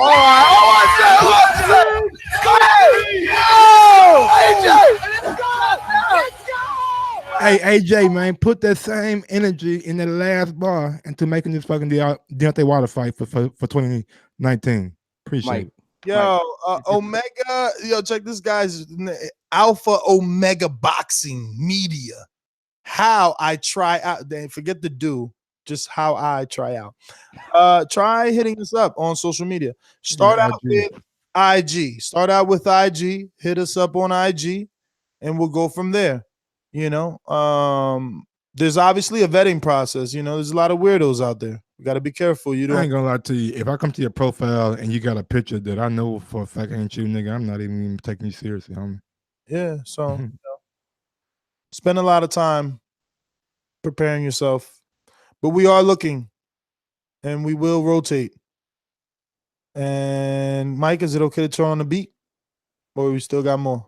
I mean, that's it. We're gonna drop that motherfucker one time. I'm just saying, Now all of a sudden Mike got energy to work. Sleepy Mike. No. Bro, I didn't even know we were doing the show. Yeah, I mean that's because you didn't look at the numerous topics I threw in the chat. I seen the Patreon topic, but I thought that was like for like tomorrow, like you always do. You post something and like the show would be like the following day. Do you put your phone on silent? I put it on vibrate doing like when we do a live show, so it won't ring. And I just never like remember to take it off vibrate until nighttime, so my alarm can ring in the morning. No, Kaz is true though. I don't think you're a troll per se. You are right because I see the guys get mad at you for simply talking boxing. I just don't understand some of these people in the chat. They're like so emotional. They be saying like so many personal things. Come Fat Apples. He only offered him $28 million, which is way more than he's ever earned. Michael, hey, that's is that cool. Not enough? Wow. So now AJ offered him 28 mil, huh? He said double. I mean, I don't know what he offered. No, he wrote 28 mil. Oh shit, who's this? That's Joseph in Texas. You lucky I know your number by heart, Joseph. What up? Oh, what's good, Ness? I was about to hang up. I didn't think y'all saw me. I saw you on the lay. You see the beat on, but we're gonna let you rock out. Go for it quickly. Drive by. I was just gonna say, just after hearing Robert's interview, I'm a big fan of theirs, but it just confirms to me more that fight, once it starts getting ugly, I think him and Senor Garcia are gonna stop that fight. I think what gave you that impression? 4 or 5 rounds and call it off. What gave you that impression, homie? Just the way he says him and his dad didn't really want the fight, and just everything he was saying about him and his dad not wanting it, and basically saying, look, he took the fight without us wanting him, so we're still gonna have to try to make him win, which I believe they're gonna do. But if it starts getting bad and he starts getting hands put on him, I just don't see them letting it go that long. I can see him and his dad throwing in the towel within 4 or 5 rounds if Earl's having his way. Well, all right, Joseph. It's an emotional thing. Yeah. Well, we gave you their minute on the way out. We were on the way out. I got Din waiting. Then I wonder what's the odds on Mikey Garcia winning. I just told you he's a -380. That's not a lot though. You put 100. I mean, you got to pick it. I mean, let's check out what he is by decision because that's what he's definitely going to win. He ain't knocking Earl out. Even Robert was like, "Oh, I said that." Like, yeah, you said that, player. You said he was going to stop him late. But let's see, Mikey Earl on the way out. Mikey Earl. Mikey Earl. He's a -350. What's the draw? -350 is Earl and +280. Damn, that's close. Yeah, that ain't bad. What the fuck, yo? Like you said, like kind of, it's not a wash. Oh, they ain't even open it up though. They ain't even give you no nothing. There's no decision, no nothing yet. Oh, okay. Damn, but Mikey's a +300 and Earl's a -310. Hey, he said it the best though. He said it ain't Buster Douglas odds, right? Okay, we good. Man, I watched it, nigga. I watched it today, nigga. Like, man, they disrespecting Earl. He was 40. Man, add on, bro. We say that shit all the time. The Buckies always know Earl, though. Danny Garcia versus Khan was 7-1. This is 3-1. That's ridiculous. 41-3-1. Yeah. I mean, hey, maybe they know something that we don't know. Yeah, that's us. I mean, I guess we gotta start knowing what the fuck they know. That's all I know. I'm doing this shit every day. We gotta start knowing this shit. Yo, how is Kel Burgoni a -250 versus Khan? They told you that dude suck, man. He a -250. Only. He's supposed to be way better odds than that. Yeah. Much harder, natural, welterweight, all that jibber jabber. Maybe they factor in all the previous fights, man. Yeah, they factor Khan. They factor in he's done. I'll take care by stoppage, my nigga. Real. You better not duck me, son. You better not duck me, son. Coming for you, B. Hey man, Crawford lost to Robert Garcia's his cousin, man. Yeah, his cousin, nephew or some shit. Well, he ain't officially lose. You know, Robert said they had to go another round and all that stuff, so he ain't officially lose. That's like, kept terminated. You know, that's just him saying, you know, that that's how he felt the fight should have went. Maybe I don't know. Just hearsay. Neither here nor there. You know, especially when we talk about Crawford. Yeah, I mean, Robert Garcia already shit got to the essence of the fight. He don't think Danny should take it. Mike, what would you do if Crawford made a rap song? Made a rap song and he sounded terrible. I hope he don't fucking rap, my nigga. Like, what if he does? If that shit whack, nigga is whack, my nigga.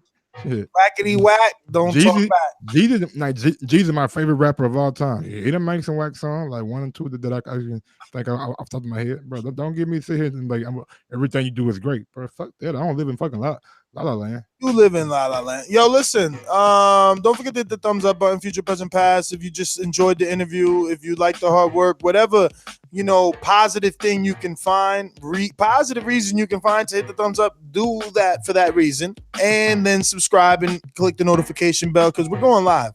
We're going live so much. We're going live, just live, so that there is no time for you to do nothing else besides what you're supposed to do. And all your audio time is spent with us. We control your ears. And make sure if you're listening on iTunes, go ahead and drop us a 5-star review so we can have a bigger appeal to a larger audience. Canelo Alvarez and Anthony Joshua on and Floyd, the 3 duckers. They all ducking us. We want them more. Earl too. Earl ducking us too. We want Earl got us blocked. We want Earl on. If the number's big, we want Earl. And Earl only coming if the number's big. You got to subscribe to the channel. Earl ducking his work. Crawford ducking his work. Yep, Crawford he don't respond. He don't respond to nothing either. And he ain't got ducking his work. He ain't got a lot of followers, so he see my shit. He ducking his work. And that could only change if y'all hit that thumbs up button, if y'all share the show, if you drop those 5-star reviews. And if you go bombard his comment section like, yo, why you don't want to come on the Boxing Voice? They the realest interviewers out. Like, they always asking the real shit. They getting all the people on. They had Mikey. They had Thurman. Like, why you ain't? I thought you was our champion. I mean, Deontay Wilder be on it. Like, what's up? I don't know. Somebody need to put that neck on. And y'all heard it here first. Robert Garcia says Mikey Garcia has already signed up for VADA, and he believes Earl Spence is going to do the same thing. So that's news to me. But did y'all already know that? I mean, I don't know that because I don't really do the whole VADA follow thing, but like, you know, it's all good. I want the sport to be clean.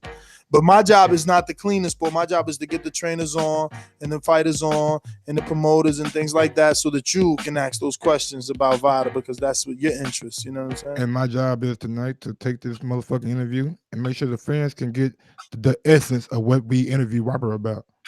On top of that, to add on to that, I had people in the chat atting me, look, the easiest way to get your questions asked to these guys is just go to Patreon. Let them know, Ron.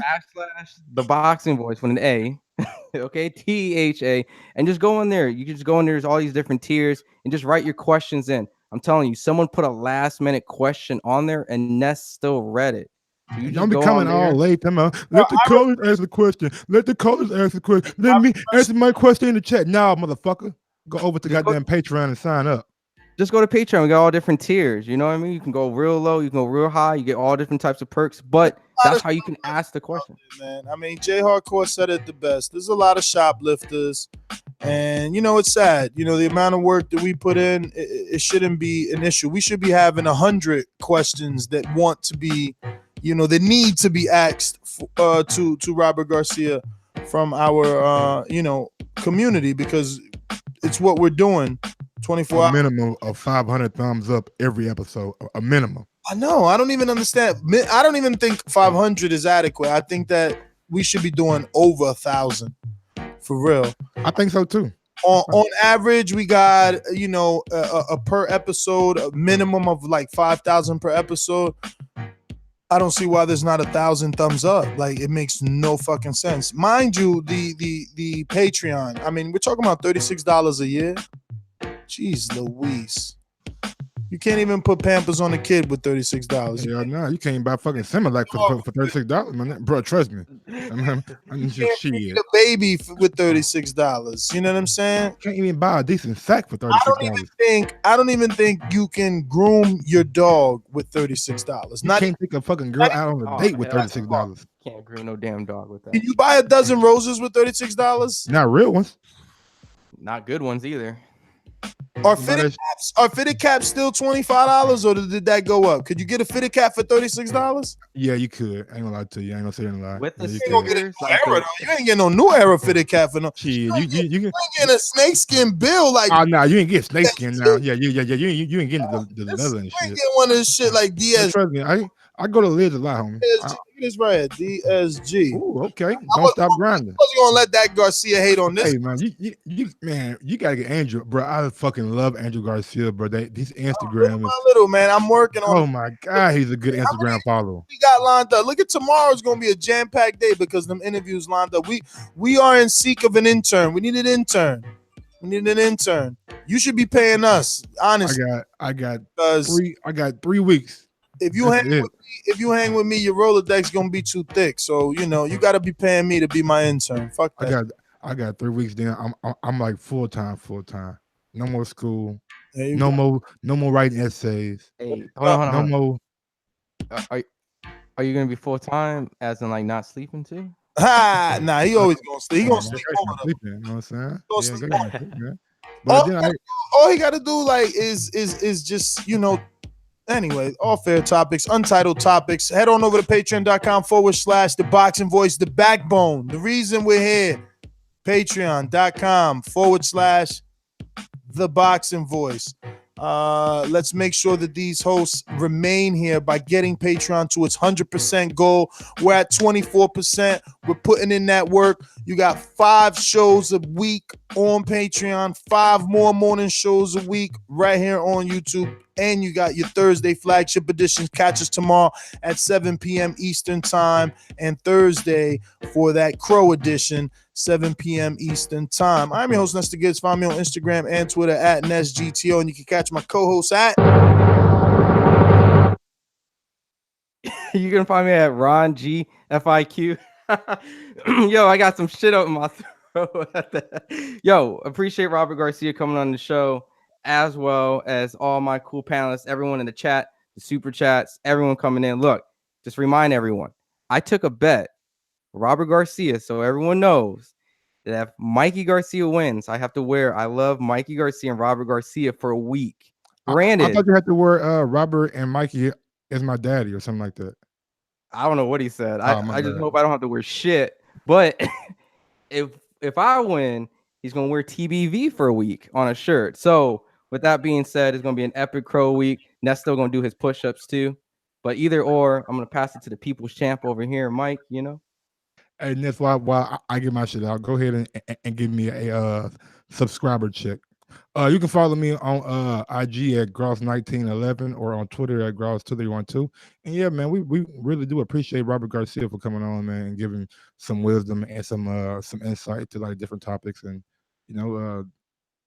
they firmly think that Mikey firmly thinks, and they believe in Mikey, so that he got what it takes to beat Earl Spence. And I mean, who am I to say that he can? I've never gotten the ring, so at the end of the day, I just don't see it. But maybe that there is something that I'm missing. And that's GTO. I am in a whole nother place.